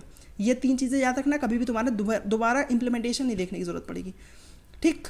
तो देखो अब ये पूरे फंक्शन में हमने क्या कर लिया, ये 2 एरे अपने तैयार कर लिए। कौन से 2 एरे, पहला वाला एरे कि हर एक पोजीशन पे पड़ा है कि इसको स्टार्टिंग पॉइंट मान के कितनी मैक्सिमम लेंथ का पैलिंड्रोमिक सबस्ट्रिंग है, और एंड पॉइंट पे क्या पड़ा है कि इसको स्टार्ट मान के इस दूसरी वाली सब एरे में पड़ा है कि इसको एंड पॉइंट मान के कितनी लेंथ का, इसको मिला के कितनी लेंथ का मैक्सिमम पैलिंड्रोमिक सबस्ट्रिंग बन सकती है, ठीक। अब देखो ये वाली DP हमारी फाइनल आंसर वाली DP है, इसमें हम अपना आंसर कैलकुलेट करेंगे, ठीक। तो इसमें हम अपना आंसर कैसे कैलकुलेट कर रहे हैं, देखो DP ऑफ IJ में तुम पहले ही इन दोनों का मैक्स डाल लो। देखो कि पहले एक पॉसिबिलिटी तो ये हमेशा हो सकती है ना कि मैं ना I और J को कंपेयर ना करना चाहूँ, मैं एक स्ट्रिंग को कुछ भी नहीं लेना चाहता हूँ, चाहे इक्वल हो चाहे ना इक्वल हो, मैं लेना ही नहीं चाहता हूँ, मैं अपनी इसी स्ट्रिंग का देखूंगा, तो इस स्ट्रिंग का जो मैक्सिमम बना सकता हूँ वो मेरे F में पड़ा, और या तो मैं अगर इसको नहीं लेना चाहता हूँ उस वाले को लेना चाहता हूँ तो उसका इसमें पड़ा हुआ है। ये पॉसिबिलिटी तो हमेशा हो सकती है तुम्हारे पास।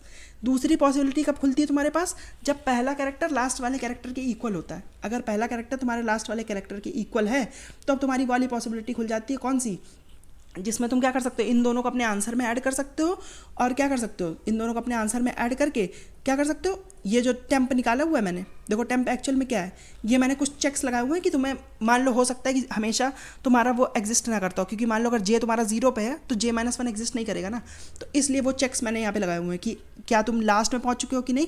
बाकी मेन मोटा मोटा हिसाब है, देखो इंप्लीमेंटेशन से कन्फ्यूज़ मत होना बिल्कुल भी, मोटा मोटा हिसाब क्या है तुम्हारा, मोटा मोटा हिसाब यही है कि तुम क्या करोगे, अगर दोनों कैरेक्टर सेम है तो 2 + DP ऑफ I+1 और J-1 का हिसाब रख लोगे, ठीक। अब इम्प्लीमेंटेशन तुम्हें अपने हिसाब से करनी है, मेन काम तुम्हारा यही था, और जो चीज़ तुम्हें नहीं समझ में आ सकती थी वो तुम्हारा ये LPS हो सकता था। अगर तुम कह रहे हो कि तुम्हें ये सब कुछ समझ में आ गया जो मैंने समझाया, दोनों चीज़ें समझाई, जो एक ब्लैक बॉक्स समझाया था वो ब्लैक बॉक्स तो तुम्हें इम्प्लीमेंटेशन भी दिखा दी, और जो DP है उसका मैंने देखो तुम्हें DP की स्टेट्स बता दी, DP का ट्रांजिशन बता दिया।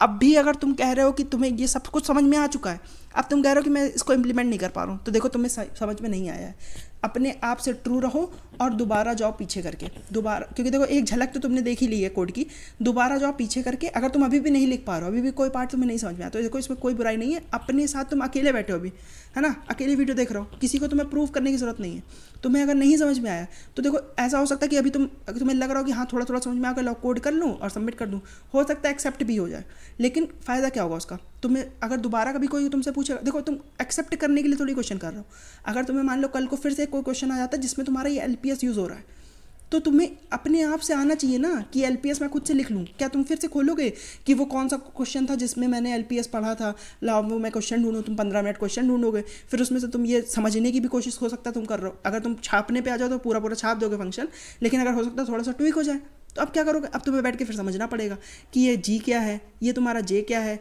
ये कैसे तुम इसमें I और J पे कैसे ट्रैवर्स करो, ठीक है। तो इतना देखो दिमाग बाद में लगाने से अच्छा है एक बार इसमें तुम एक आइटरेशन और दोगे, मान लो 1 घंटा और लग जाएगा, 1 घंटा और लग जाएगा, 2 घंटा और लग जाएगा, लेकिन तुम एक बार अपने दिमाग में देखो कॉन्सेप्ट तो ज़रूरी है, ठीक। DP देखो DP एक कॉन्सेप्ट है, अगर तुम्हें इस क्वेश्चन में देखो DP आती होती, हो सकता है तुम्हें DP आती हो, तुम्हें DP आती होती तो भी तुम ये क्वेश्चन देखो नहीं कर पाते, क्यों, क्योंकि इसमें जो अंडरलाइन कॉन्सेप्ट था वो क्या था, वो था तुम्हारा LPS। अगर तुम्हें LPS नहीं आता, DP आती है तो नहीं कर पाओगे, LPS आता है DP नहीं आती तो भी थोड़ा बहुत दिमाग लगाने की कोशिश कर सकते हो ना। तो मेन जो लर्निंग वाली चीज़ थी इस क्वेश्चन में वो ये LPS ही था, ठीक। ये DP अगर सीधी सीधी लगानी होती तो देखो बहुत सारे लोग लगा लेते, ठीक। क्वेश्चन ज़्यादा लोग क्यों नहीं कर पाए, क्योंकि इसमें जो तुम्हारा प्री कंप्यूटेशन थी वो ज़्यादा लोग नहीं कर पाए, ठीक। तो मैं कहूँगा कि इसको अभी रटने की बजाय इसको एक बार अगर तुम्हें नहीं समझ में आया तो फिर से पीछे करके समझ लो, कोई इसमें डरने की बात नहीं, कोई शर्माने की बात नहीं है, अपने आप से ट्रू रहो। अगर तुम्हें समझ में आ गया हो तो चलो आगे बढ़ते हैं, ठीक। ये वाला क्वेश्चन हो गया। देखो अब सेम क्वेश्चन या तो तुम इसमें भी लिखना चाहो तो इसमें भी सेम क्वेश्चन तुम लिख देते, लेकिन अगर तुम्हें वो ब्रूट फोर्स लिखना है तो ब्रूट फोर्स भी लिख सकते हो, ठीक। 3 क्वेश्चन हमने देख लिए, अब लास्ट वाला क्वेश्चन देखते हैं, ठीक। लास्ट वाला क्वेश्चन देखो, इसमें भी सेम चीज़ है, इसमें भी कुछ ना कुछ प्री कंप्यूटेशन चाहिए, डीपी इसमें भी लगेगी, प्री कंप्यूटेशन इसमें भी चाहिए। जो इसको नहीं कर पाया इसका मतलब कि जो प्री कंप्यूटेशन वाला पार्ट है वो नहीं कर पाया, क्योंकि इसकी डीपी मेरे हिसाब से, इसकी डीपी जो लग रही है वो मेरे हिसाब से पिछले वाले क्वेश्चन की डीपी से भी स्टैंडर्ड है। इसकी डीपी तो बहुत ही स्टैंडर्ड डीपी है, ठीक, वो 10 में से 5 क्वेश्चन में सेम डीपी लगती है, बस जो मेन दिक्कत थी वो आई होगी प्री कंप्यूटेशन में, ठीक। ये क्वेश्चन उस हिसाब से अगर देखो तो पिछले क्वेश्चन से सरल है, अगर तुम्हें प्री कंप्यूटेशन आती है तो ये क्वेश्चन पिछले क्वेश्चन से सरल है। ये तुम्हारा 7 पॉइंटर होना चाहिए था, वो 6 पॉइंटर, लेकिन हो सकता है इसकी प्री कंप्यूटेशन ना आती हो लोगों को, इसलिए इसको 7 पॉइंटर दिया हो। बाकी आई डोंट थिंक कि ज़्यादा कठिन है ये, मेरे हिसाब से तो 6 वाला थोड़ा ज़्यादा कठिन था, ठीक। आओ देखते क्वेश्चन क्या है। क्वेश्चन है कि you are given an integer array, आपको एक इंटीजर एरे नम्स दिया हुआ है, आपको 2 इंटीजर दिए हुए हैं, एक एक्स और एक के। आपको बताना है कि देखो आप एक ऑपरेशन में क्या कर सकते हो, एक ऑपरेशन में तुम किसी भी एलिमेंट को एक इंक्रीज़ कर सकते हो या तो एक डिक्रीज़ कर सकते हो, ठीक। एक ऑपरेशन में क्या कर सकते हो, एक एलिमेंट को इंक्रीज़ कर सकते हो, एक एलिमेंट को डिक्रीज़ कर सकते हो, ठीक। तुम्हें बताना है मिनिमम कितने नंबर ऑफ ऑपरेशन तुम्हें करने पड़ेंगे, मतलब कितनी बार तुम्हें किसी एलिमेंट को इंक्रीज़ या डिक्रीज़ करना पड़ेगा, सच दैट तुम्हारे पास एटलीस्ट के नॉन ओवरलैपिंग सब एरे हों जिसमें एग्जैक्टली एक्स साइज की कितनी नॉन ओवरलैपिंग सब एरे हों जिसमें एलिमेंट्स जो वो इक्वल हो, ठीक। तो बेसिकली अगर तुम देखो कि करना क्या है इसमें, तो अगर तुम्हारे पास, ठीक, देखो अगर तुम्हारे पास मान लो ये क्या रे है, ये 5 2 2 1 3 4 3, ठीक, और तुम्हारा मान लो x की वैल्यू है 3 और तुम्हारा k की वैल्यू 2, तो मतलब कि तुम्हें सब एरे की लेंथ क्या चाहिए, सब एरे की लेंथ चाहिए 3। कितनी सब एरे चाहिए, 2 सब एरे, 2 नॉन ओवरलैपिंग सब एरे बनानी है तुम्हें जिसमें 3 कैरेक्टर्स हों हर एक सब एरे में और तीनों कैरेक्टर इक्वल हों, ठीक। तो देखो मैं कहता हूँ कि एक सब एरे ये ले लो 3 साइज़ की, एक सब एरे ये ले लो 3 साइज़ की। अब तुमने कहा कि इसके देखो कैरेक्टर्स तो इक्वल है नहीं, तो तुमने कहा ठीक है इसके कैरेक्टर्स को इक्वल कर लो, इसको 2 बना लो, इसको बना लो 3। अब देखो इनके कैरेक्टर्स इक्वल करने में तुम्हें कितने वो लगा, कितना कॉस्ट लगा, तो इसको एक कॉस्ट लगा क्योंकि इसको एक इंक्रीज़ किया तुमने, इसको भी एक डिक्रीज़ किया तो इसका भी एक कॉस्ट लगा, तो 2 कॉस्ट में तुमने ऐसी 2 सब एरे बना ली 3 साइज़ की जिसमें सारे कैरेक्टर्स इक्वल हैं। तुम्हें बस यही बताना है कि कितने मतलब मिनिमम मूव्स में तुम ऐसी के नॉन ओवरलैपिंग सब एरे बना सकते हो एक्स साइज़ की जिसमें सारे कैरेक्टर्स इक्वल हों। देखो इसमें भी बहुत सारी पॉसिबिलिटीज़ हो सकती हैं कि तुम कौन सी सब एरे पिक करना चाहोगे, फिर यहाँ से यहाँ तक अगर पिक कर रहे हो तो फिर अगली कौन सी सब एरे पिक करोगे, यहाँ भी डीपी लगेगी, ठीक। जब भी तुम्हारे पास इतनी सारी चॉइसेस आ जाएं कि बहुत सारी चॉइसेस हैं उनमें से तुम्हें एक ऑप्टिमल चाहिए, हमेशा डीपी की तरफ सोचो। कंस्ट्रेंट एक बार देख लो बस, अगर कंस्ट्रेंट तुम्हें लग रहा हो कि हाँ डीपी वाले लग रहे हैं तो देखो इसमें देखो तुम्हारे 2 पॉसिबिलिटी क्या है, एक है तुम्हारा के और एक है तुम्हारा एरे। तो देखो 10⁵ और 15, देखो अब ये डीपी वाले कंस्टेंट लग रहा है ना कि ये n क्रॉस के की अगर मैं डीपी बनाऊँ तो n क्रॉस के की डीपी बन सकती है, ठीक। n क्रॉस के की अगर मैं डीपी बना लूँ तो n क्रॉस के की डीपी बन सकती है। तो अब देखो डीपी वाले कंस्टेंट दिखने लगे मुझे। अब मुझे देखो मेन हिसाब क्या है, मेन हिसाब है देखो अगर मैं कहूँ, अब फिर से वही सेम चीज़ क्या कि मैं पहले तुम्हें बताऊँगा डीपी कैसे लगानी है, फिर कुछ चीज़ों को मैं कहूँगा कि इस पर यकीन करो कि मैं आगे समझाऊँगा, तुम यकीन करोगे, मैं तुम्हें डीपी बताऊँगा, फिर मैं आगे जाकर तुम्हें वो जिन पे तुमसे कहा था कि यकीन कर लो उनको बताऊँगा। तुम्हें क्या करना है, तुम्हें किस ऑर्डर में देखना है, पहले यकीन करना है, फिर क्या करना है, फिर जो यकीन किया था उसको देखना है कि कैसे एक्चुअल में इंप्लीमेंट किया मैंने, फिर क्या करना है तुम्हें, अगर नहीं समझ में आया, अभी दोनों को अगर नहीं रिलेट कर पाओ तो देखो अभी पिछली बार जब तुमने देखा था पिछली आइट्रेशन में तो तुमने यकीन करके देखा था, अगली आइट्रेशन जब तुम फिर से मैं कहूँगा कि अगली आइट्रेशन करो तो उसका मतलब है कि अब जो तुमने यकीन किया था वो चीज़ अब तुम्हारे दिमाग में क्लियर हो चुकी है। तो अगर हो सकता है तुम्हारा थोड़ा सा दिमाग उसमें गया भी हो, वैसे तो मैं कहूँगा कि ना जाए तुम्हारा दिमाग, लेकिन अगर दिमाग गया भी है तुम्हारा तो अब दूसरी आइट्रेशन में जब देखोगे तो तुम्हें क्लियर हो जाएगा कि हाँ देखो जिसमें दिमाग लगा रहा था वो चीज़ तो क्लियर हो गई, अब डीपी समझने में फोकस करता हूँ, ठीक। तो मैं वही तरीका अपनाऊंगा कि पहले डीपी समझाऊंगा फिर तुम्हें बताऊंगा जो चीज़ मैं तुमसे कहूँगा कि हाँ इस पर भरोसा रखो, ठीक। तो मेनली देखो मेरी डीपी क्या थी, डीपी थी मेरी 2 1 3 और तुम्हारा मान लो 3 4 3, ठीक। ये मान लो मेरी डीपी है। अब मैंने कहा तुमसे कि देखो डीपी एक्चुअल में अगर इसमें डीपी लगाऊँ तो कैसे लगाऊंगा, मैंने कहा देखो एक आई तो तुम्हें चाहिए कि कितनी बड़ी सब एरे, कितनी बड़ी एरे तुम्हारी बची है, आई से लेके एन तक की पूरी एरे बची है, इसमें तुम्हें करने हैं के पार्टीशन कितनी साइज़ के, एक्स साइज़ के, ठीक। हर एक आदमी को तुम मौका दोगे, किस चीज़ का, हर एक आदमी को तुम मौका दोगे कि तुम यहाँ से एक्स साइज़ का पार्टीशन कर लो, या तो तुम पार्टीशन ना करो, ठीक, हर एक आदमी को मौका। देखो अब इस 5 के पास 2 चॉइसेस हैं। इस 5 से कहोगे कि तुम अगर एक्स साइज़ का पार्टीशन करना चाहो, एक्स की वैल्यू मान लो 3 है, तो इस 5 से तुम कहोगे कि क्या तुम 3 साइज़ का पार्टीशन करना चाहते हो। इस 5 ने कहा हाँ मैं करना चाहता हूँ। तो इस 5 से तुमने कहा कि ठीक है तुम 3 साइज़ का पार्टीशन कर लो और तुम बताओ कि अपने आप को तुम्हें तीनों कैरेक्टर्स को इक्वल करने में कितने नंबर ऑफ मूव्स लग रहे हैं। इसने बता दिया मान लो तुम्हें कि पी नंबर ऑफ मूव्स लग रहे हैं। ठीक, अब यही चीज़ है कि ये कैसे बता दे रहा है, ये एक्सरसाइज की सवारी में तुमने कैसे निकाल लिया कि पी नंबर ऑफ मूव्स लग रहे हैं। तो मैंने कहा कि अभी भरोसा रखो कि मान लो मुझे पता चल गया कि पी नंबर ऑफ मूव्स लग रहे हैं। ठीक, अभी तुम भरोसा रखो कि मेरे को कैसे पता चल गया कि पी नंबर ऑफ मूव्स लग रहे हैं। बाद में तुम्हें मैं बताऊंगा कि एक्चुअल में कैसे निकालना है, ठीक, कि कितने मूव्स लग रहे हैं। लेकिन अभी भरोसा रख के डीपी समझोगे, डीपी कैसे लग रही है। इस वाले ने कहा कि हाँ मैं एक सवारी बनाना चाहूँगा एक्सरसाइज की। तो इसने कहा ठीक है तुम बता दो कितने नंबर ऑफ मूव्स लग रहे हैं। अब मैं क्या करूँगा, अभी तक मुझे के सवारीज बनानी थी। ठीक, अभी तक मुझे के सवारीज बनानी थी। अब मैं क्या करूँगा, इस आई प्लस एक्स से, अब देखो आई वाले इंडेक्स से तुमने एक्सरसाइज की सवारी एक पिक कर ली खुद से, उसका तुमने कॉस्ट ऐड कर लिया, उसका तुम्हारा कॉस्ट था पी।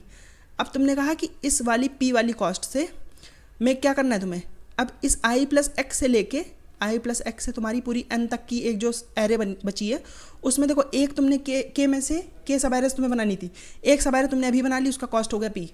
अब तुम्हें इनमें क्या करना है, के माइनस 1 सवारी बनानी। अगर तुम इसमें के माइनस 1 सवारी बनाने का कॉस्ट मुझे दे दो, मान लो उसका कॉस्ट है तुम्हारा P1, तो मेरा फाइनल कॉस्ट क्या हो जाएगा, मेरा फाइनल कॉस्ट हो जाएगा P प्लस P1।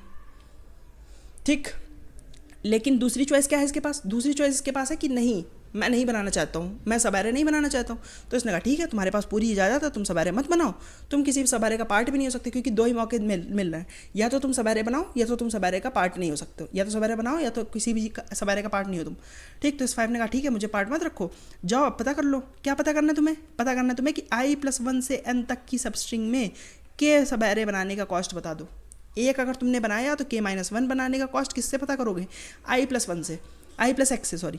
अगर तुमने नहीं बनाया तो क्या करोगे, आई प्लस 1 से कहोगे कि अब तुम के सवारे बनाने का कॉस्ट बता दो मुझे। ठीक, देखो ये स्टैंडर्ड डीपी है, बिल्कुल स्टैंडर्ड डीपी है। बस तुम्हें क्या पता होना चाहिए, बस तुम्हें पता होना चाहिए अगर ये 5 सवारे बना रहा है तो ये पी कैसे कैलकुलेट करोगे। ये P1 देखो, ये P1 तुम्हारा फंक्शन कॉल से निकल के आएगा। देखो अगर इसका वो भी लिखना की कोशिश करूँ कि देखो आई पास किया तुम्हें, के पास किया, और तुम्हें बाकी जो भी चीज़ों की ज़रूरत है वो पास किया। ठीक, तुमसे कहा कि क्या तुम, देखो तुम्हारे पास 2 चॉइसेस हैं। पहली चॉइस क्या है, पहली चॉइस है कि तुम पी मूव्स लगा के तुमको सवारे का पार्ट बना दिया, और तुमसे कहा गया कि अब बता दो आई प्लस एक्स से के माइनस 1 क्यों हुआ, क्योंकि एक सवारे इसने बनाई है पी कॉस्ट लगा के। ठीक, के माइनस 1 का कितना कॉस्ट है वो बता दो। ठीक, ये मान लो एक वैल्यू आ गई K1, ये वैल्यू मान लो एक आ गई A1। ठीक, ये एक वैल्यू है। दूसरी वैल्यू क्या हो सकती है, दूसरी वैल्यू हो सकती है इसने कहा नहीं मुझे कुछ नहीं करना है, मेरे को किसी से रिलेट मत करो, आई प्लस 1 से जाओ के सवारे बनाने का कॉस्ट निकाल लो, दोनों में से जो मेरा मिनिमम कॉस्ट आ रहा हो, दोनों में से जो मिनिमम आ रहा हो वही मेरा आई और के का आंसर होगा।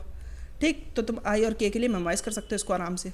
अभी बताया मैंने कि 10 to power 5 है वो, और के है तुम्हारा कितना 15, तो इसको आराम से तुम मेमोराइज कर सकते हो। ठीक, देखो डीपी कुछ नहीं थी, डीपी बिल्कुल सरल थी। अब बस ये कॉस्ट कैसे निकाल के लाओगे, ये पी की वैल्यू कैसे निकालनी है ये तुम्हें समझना है। ठीक, पी की वैल्यू हर एक उसके लिए निकालनी है। पी है क्या एक्चुअल में, पी है, देखो अब डीपी की बात हो गई, डीपी पीछे छूट गई। ठीक, अब देखो क्या समझना है हमें कि एरे दी हुई है तुम्हें 5 1 2 3 4 1 3 मान लो। ठीक, ये डीपी दी हुई है। पी क्या है, पी है कि यहाँ से लेके 3 साइज़ की सवारी है, 3 मतलब कि एक्स साइज़ की सवारी है, यहाँ से लेके एक्स साइज़ की सवारी का बताना है तुम्हें। क्या चीज़ बतानी है कि इसको यहाँ से एक्स साइज़ की सवारी का मिनिमम कॉस्ट क्या होगा अगर तुम्हें सारे एलिमेंट्स इक्वल करने हैं। यहाँ पे स्टोर होगा कि इस 3 साइज़ की सवारी का यहाँ पे कॉस्ट क्या होगा, यहाँ पे स्टोर यहाँ पे स्टोर होगा कि 3 साइज़ की सवारी का बताओ मिनिमम कॉस्ट, यहाँ पे स्टोर होगा 3 साइज़ की सवारी का मिनिमम कॉस्ट।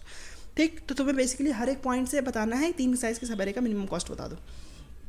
ठीक, देखो ये तो तुम्हें दिख रहा होगा कि इसमें कुछ स्लाइडिंग विंडो टाइप की चीज़ लगेगी, लेकिन एक्चुअल में तुम कॉस्ट कैसे निकालोगे, कि कितना कॉस्ट आ रहा है तुम्हारा 3 साइज़ की सवारी का। ठीक, तो ये कॉस्ट कैसे निकालोगे। देखो अगर तुम्हारा 512 है, मैंने कहा कि इनको इक्वल करना है, तो तुम किस नंबर के इक्वल करने की कोशिश करोगे। मैंने कहा कि इन तीनों को तुम्हें इक्वल करना है, किस नंबर के इक्वल करना तुम्हारे फ़ायदेमंद होगा। ठीक, तो इसका जवाब होगा कि इन तीनों का जो मीडियन है तुम इनको उसके बराबर करने की कोशिश करो। देखो इस तुमने कहा कि 1 to 5 है, तुमने कहा कि किसके इक्वल करने की कोशिश करो। मैंने कहा देखो अगर एक 1, 2 और 5 है तुम्हारा, तो जो बीचों बीच में तुम्हारा नंबर आ रहा है तुम उसके इक्वल करने की कोशिश करो ना इसको। तुम उसके इक्वल अगर करने की कोशिश करोगे तो तुम्हारा फाइनल आंसर जो होगा वो तुम्हारा फाइनल आंसर सबसे देखो क्लोजेस्ट डिस्टेंस पे होगा। हर एक एलिमेंट से क्लोजेस्ट डिस्टेंस पे कौन सा एलिमेंट होता है? जो इसका मीडियन होता है। देखो अब तुमने कहा इन तीनों का मीडियन तो कुछ 3 के आसपास होगा कुछ। मैंने कहा नहीं, देखो 3 की ज़रूरत नहीं है तुम्हें। जो एलिमेंट एक्चुअल में इस एरे में प्रेजेंट है तुम उसी से कंपेयर करने की कोशिश करो।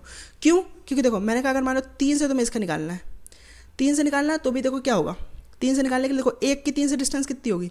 1 की 3 से डिस्टेंस होगी 2, 2 की 3 से डिस्टेंस कितनी है? 2 की 3 से 1 डिस्टेंस, 5 की 3 से डिस्टेंस 2, तो टोटल 5 डिस्टेंस आ रही। मैंने कहा देखो 3 की ज़रूरत नहीं क्योंकि 3 एरे में प्रेजेंट नहीं है। ठीक, अगर 3 की बात हो रही है तो या तो तुम 2 यूज़ कर लो या तो 5 यूज़ कर लो। जिन दोनों के बीच में तुम्हारा मीडियन प्रेजेंट है वो दोनों में से तुम कुछ भी यूज़ कर सकते हो। ठीक, मेरा ये कहना है कि उन दोनों में से तुम कुछ भी यूज़ कर सकते हो। ठीक, तुमने कहा कैसे? मैंने कहा देखो अगर तुम 2 की बात करो, अगर तुम 2 यूज़ कर रहे हो तो 2 कैसे यूज़ करोगे? 2 यूज़ करने के लिए तुम क्या करोगे? 1 से तुम 2 की डिस्टेंस निकालो, 1 से 2 की डिस्टेंस 1। ठीक, अब तुम्हारी क्या हो गई? 2 से 2 की डिस्टेंस, 2 से 2 की डिस्टेंस हो गई तुम्हारी 0। 5 से 2 की डिस्टेंस, 5 से 2 की डिस्टेंस हो गई 3। ठीक, तो इसका एक्चुअल में मीडियन जो होगा वो 2 ही होगा। ठीक, इसका एक्चुअल में मीडियन 2 ही होगा। लेकिन अगर मान लो कि कोई ऐसे नंबर्स होते जिनका मान लो 1 और 3 होता तुम्हारा प्रेजेंट। ठीक, 1 और 3 का मीडियन क्या है? 1 और 3 का मीडियन है 2। ठीक, अगर तुम मीडियन की बात करो बीच में क्या आता है? 2 आता है। तो अब देखो 1 और 2 के बीच की डिस्टेंस 1, 3 और 2 के बीच की डिस्टेंस 1, तो इसका टोटल कॉस्ट 2 हो गया। लेकिन मैंने कहा या तो तुम 3 पिक कर लो या तो तुम 1 पिक कर लो, इन दोनों में से कोई फ़र्क नहीं पड़ेगा। क्यों? क्योंकि देखो 1 अगर तुम 1 पिक करोगे तो 1 का 1 से कॉस्ट 1, 1 का 1 से कॉस्ट 0 और 3 का 1 से कॉस्ट 2।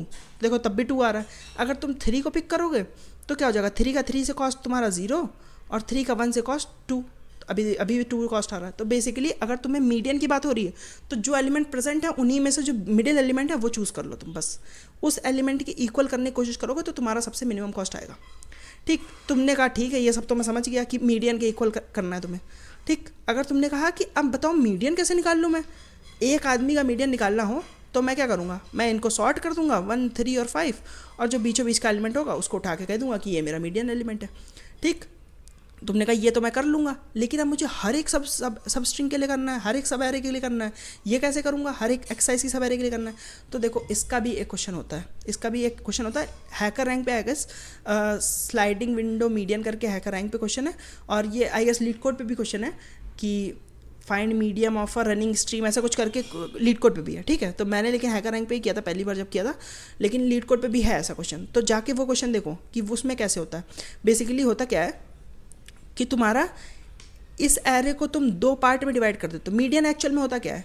मीडियन एक्चुअल में होता है कि तुम्हारा क्या है, मान लो 1, 2, 5, 3, 7 ये एलिमेंट्स हैं, तो मीडियन होता है कि इनका मिडिल एलिमेंट। तो तुम क्या करते हो बेसिकली, तुम आधे एलिमेंट्स को अपने इस वाली बकेट में डालने की कोशिश करोगे, आधे एलिमेंट्स को इस बकेट में डालने की कोशिश करोगे। 2 बकेट्स बना लोगे, एक बकेट होगी तुम्हारी मिनिमम एलिमेंट्स की, यानी कि छोटे, मान लो तुम्हारे पास 7 एलिमेंट है।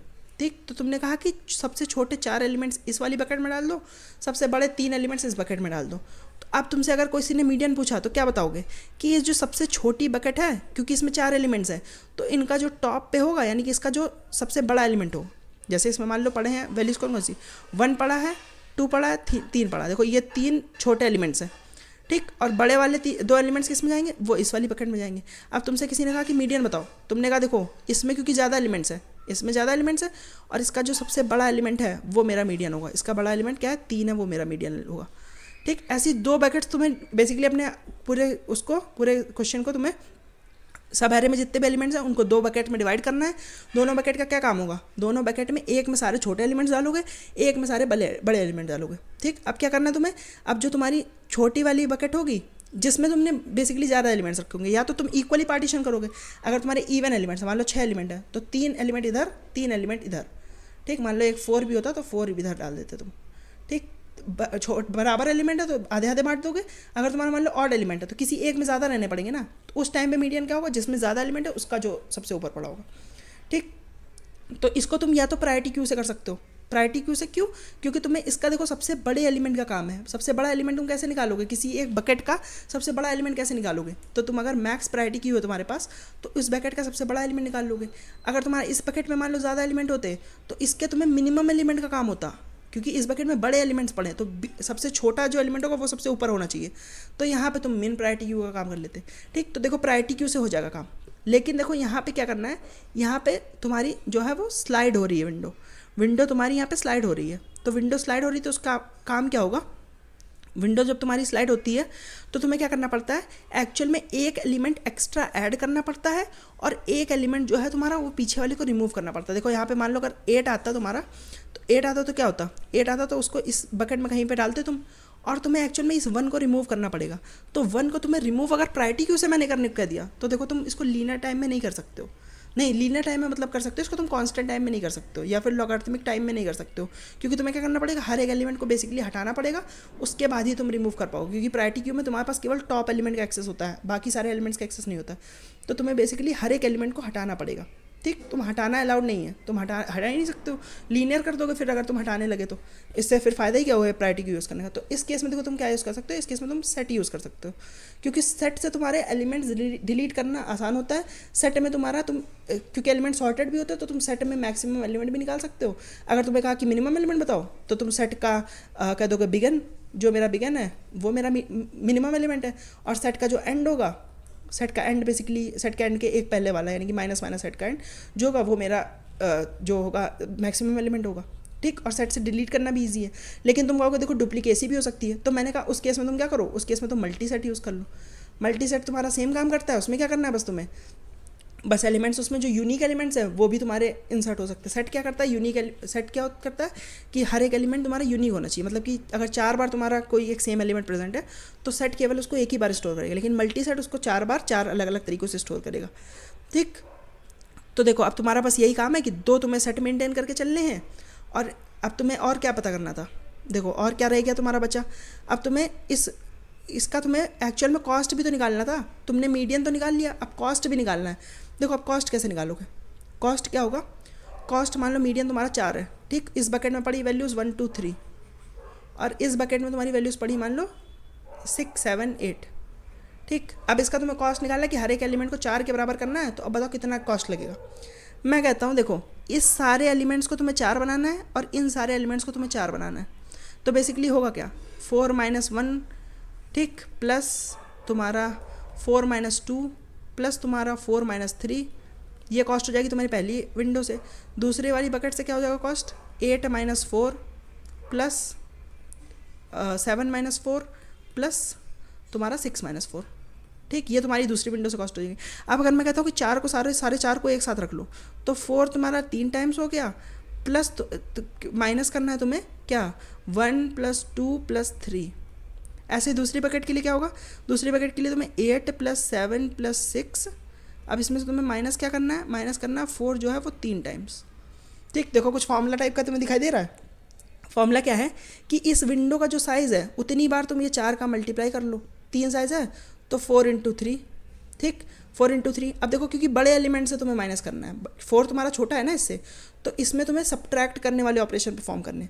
तो क्या करोगे तुम, इन सब का जो सम है, इनका सम जो है 8 + 7 + 6, इसमें तुम सब्ट्रैक्ट कर लोगे क्या, 4 3 टाइम्स। और इसमें क्योंकि तुम्हें एडिशन वाले ऑपरेशन परफॉर्म करने तो इसमें 4 × इसका जो साइज़ है, इसका साइज़ क्या है 3, माइनस कर लोगे इसमें जो सम है इसका। ठीक, तो बेसिकली तुम्हारे ऑपरेशन निकल के आ जाएंगे सारे कि कितने ऑपरेशन तुम्हें लगेंगे इनको करने में। देखो अब तुम्हें मैंने मोटा मोटा सारी चीज़ें बता दी। ठीक, पहली चीज़ डीपी कैसे लगेगी वो मैंने तुम्हें बता दी। डीपी क्या लगानी है तुम्हें, i क्रॉस k की डीपी लगानी है। ठीक, आई क्या होगा तुम्हारा, आई के पास आई हर एक स्टार्टिंग पॉइंट होगा, उसके पास मौका होगा कि या तो मैं एक अपने से सबस्ट्रिंग स्टार्ट कर सकता हूँ, सबस्ट्रिंग स्टार्ट करूँगा तो मुझे एक पी कॉस्ट देना है। अब वो कॉस्ट कैसे निकलेगा, वो कॉस्ट निकालने का तुम्हें तरीका बता दिया। वो कॉस्ट निकालने के लिए क्या करना है तुम्हें, हर एक विंडो का एक्साइज की विंडो का तुम्हें सबस्ट्रिंग निकालना है, मीडियन निकल क्या कर, तो लेफ्ट साइड की विंडो का तुम्हें निकालना है, उनको मीडियन के बराबर करने में कितना कॉस्ट आएगा, राइट साइड की विंडो को तुम्हें मीडियन के बराबर करने में कितना कॉस्ट आएगा। ये दोनों कॉस्ट भी कैसे निकालने हैं इसका फॉर्मूला तुम्हें बता दिया, ये भी तुम्हारा ऑर्डर 1 में पता चल जाएगा।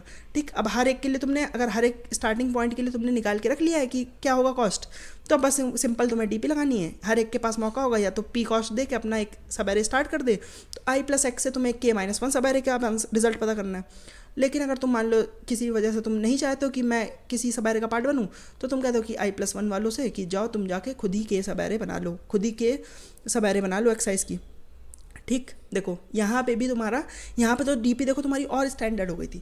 यहाँ पे क्या चीज़ तुम्हें आनी चाहिए थी, यहाँ पे तुम्हें आना चाहिए था कि पहला चीज़ तो ऑब्जर्व करना आना चाहिए था कि जो तुम्हारा मीडियन होगा तुम सबको उसके बराबर बनाने की कोशिश करोगे, और मीडियन के बराबर बनाने के लिए तुम्हें क्या करना पड़ेगा, उससे छोटे एलिमेंट्स में उसको सब्ट्रैक्ट करना पड़ेगा और उससे बड़े एलिमेंट्स से उसको सब्ट्रैक्ट करना पड़ेगा।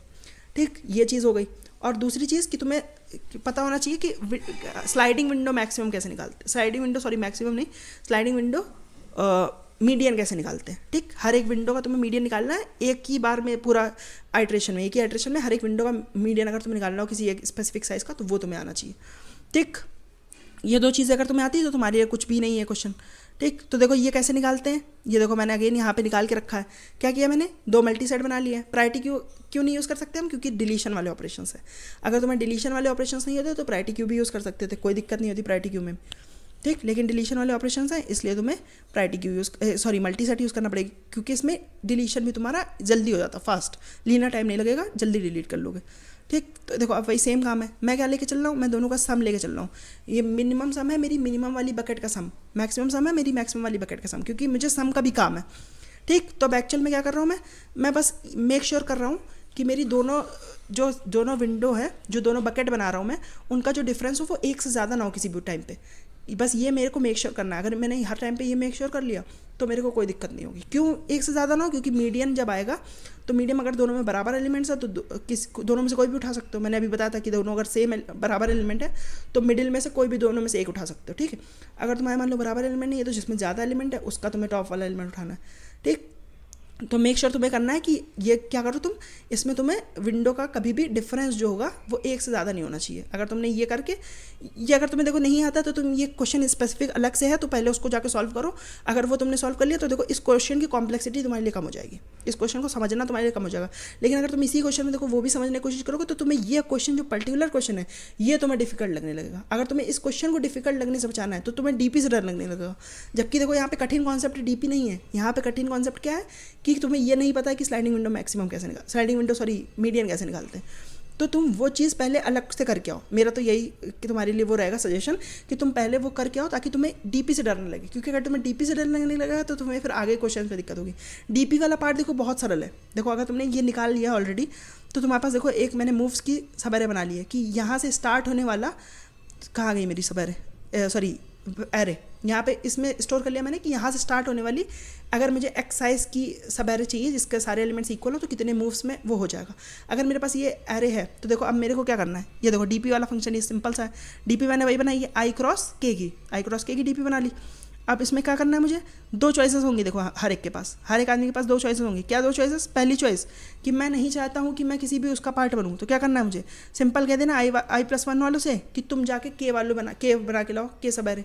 अगर लेकिन मुझे चाहिए कि मेरे को एक विंडो स्टार्ट करनी है तो पहली बात तो तुम्हारे आगे एक्स एलिमेंट होने भी चाहिए ना, टोटल एक्स एलिमेंट होने भी चाहिए कि तुम्हें एक वो सब एरे तुम बना सको। तो अगर तुम्हारे पास आगे इतने एलिमेंट्स हैं तो तुम क्या करोगे, I+X से अब जाके अब कहोगे कि I+X पे जाके K-1 एलिमेंट्स K-1 सब एरे बना के लाओ।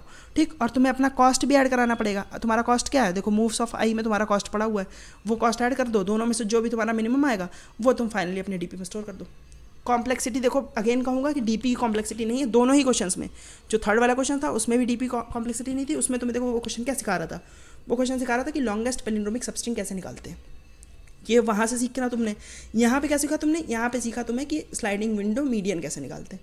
ये दोनों चीज़ें अगर देखो तुम्हें आती होती तो दोनों क्वेश्चन ही डीपी के थे, थोड़ा थोड़ा ट्विक करना था तुम्हें बस डीपी में। देखो इसमें तो सिंपल स्ट्रेट फॉरवर्ड जो तुम्हारी नैपसैक वाली डीपी होती है वो लग रही है। ठीक, पिछले क्वेश्चन में थोड़ी सी अलग डीपी थी लेकिन वो भी इतनी कठिन नहीं थी, वो भी तुम्हें अगर स्ट्रिंग वाली डीपी लगानी आती है तो वो भी वैसी ही थी। ठीक। तो मैं कहूँगा अगेन कि मैंने तुम्हें देखो थोड़ा इसमें तो थोड़ा समझाया, पिछला वाला तो अच्छे समझा था, इसमें देखो तुम्हें मीडियन निकालना थोड़ा हल्का हल्का समझाया मैंने, लेकिन एक बार तुम जाके मीडियन वाला क्वेश्चन पहले सॉल्व करके आओ। अगर तुमने वो कर लिया तो तुम्हें फिर ये क्वेश्चन मीडियम कैटेगरी का लगने लगेगा, फिर ये तुम्हारे लिए हार्ड नहीं होगा। लेकिन क्योंकि तुम्हें वो नहीं निकालना आ रहा इसलिए वो क्वेश्चन हार्ड लग रहा है। ठीक। अगेन अगर तुम्हें कोई भी अभी दिक्कत होती है, देखो पहले एक बार जज करने से पहले फिर से एक बार दोबारा आइट्रेशन करो क्वेश्चन की। मैंने क्या कहा था कि मैंने पहले तुम्हें डीपी समझाऊंगा, फिर मैं तुम्हें समझाऊंगा कि वैल्यू कैसे, जो मैंने कहा थी कि वैल्यू फेथ रखो कि बाद में पता चलेगा, वो देखो अब तुम्हें पता चल गया है। अब तुम क्या करो, फिर से रीआइट्रेट करो डीपी की तरफ कि डीपी कैसे लग रही है। अगर तुम्हें अभी भी ये नहीं समझ में आ रहा कि बाद वाली वैल्यू कैसे कैलकुलेट हो रही है, तो उसके लिए देखो मैंने तुम्हें सजेस्ट किया कि दूसरा क्वेश्चन जाके सॉल्व करके आओ। वो कर लिया है तो तुम्हें फिर डीपी आनी आसान हो जाएगी तुम्हारे लिए। ठीक। अगर फिर भी तुमने ये सारी चीज़ें अप्लाई कर ली है तब भी तुम्हें नहीं समझ में आ रहा, कॉपी पेन उठा के तुमने लिख के देख लिया फिर भी नहीं समझ में आ रहा, तो मैं यहाँ पे बैठा हूँ, कमेंट में पूछो, मैं तुम्हें बताऊँगा। ठीक। उम्मीद करता हूँ कि सब कुछ तुम्हें समझ में आया होगा। अगर तुम्हें कोई भी डाउट हो तो मुझसे कमेंट सेक्शन में पूछ सकते हो। अगर वीडियो पसंद आया तो उसको लाइक कर देना, चैनल को सब्सक्राइब कर देना। मैं मिलता हूँ आपसे किसी और वीडियो में, तब तक के लिए बाय बाय।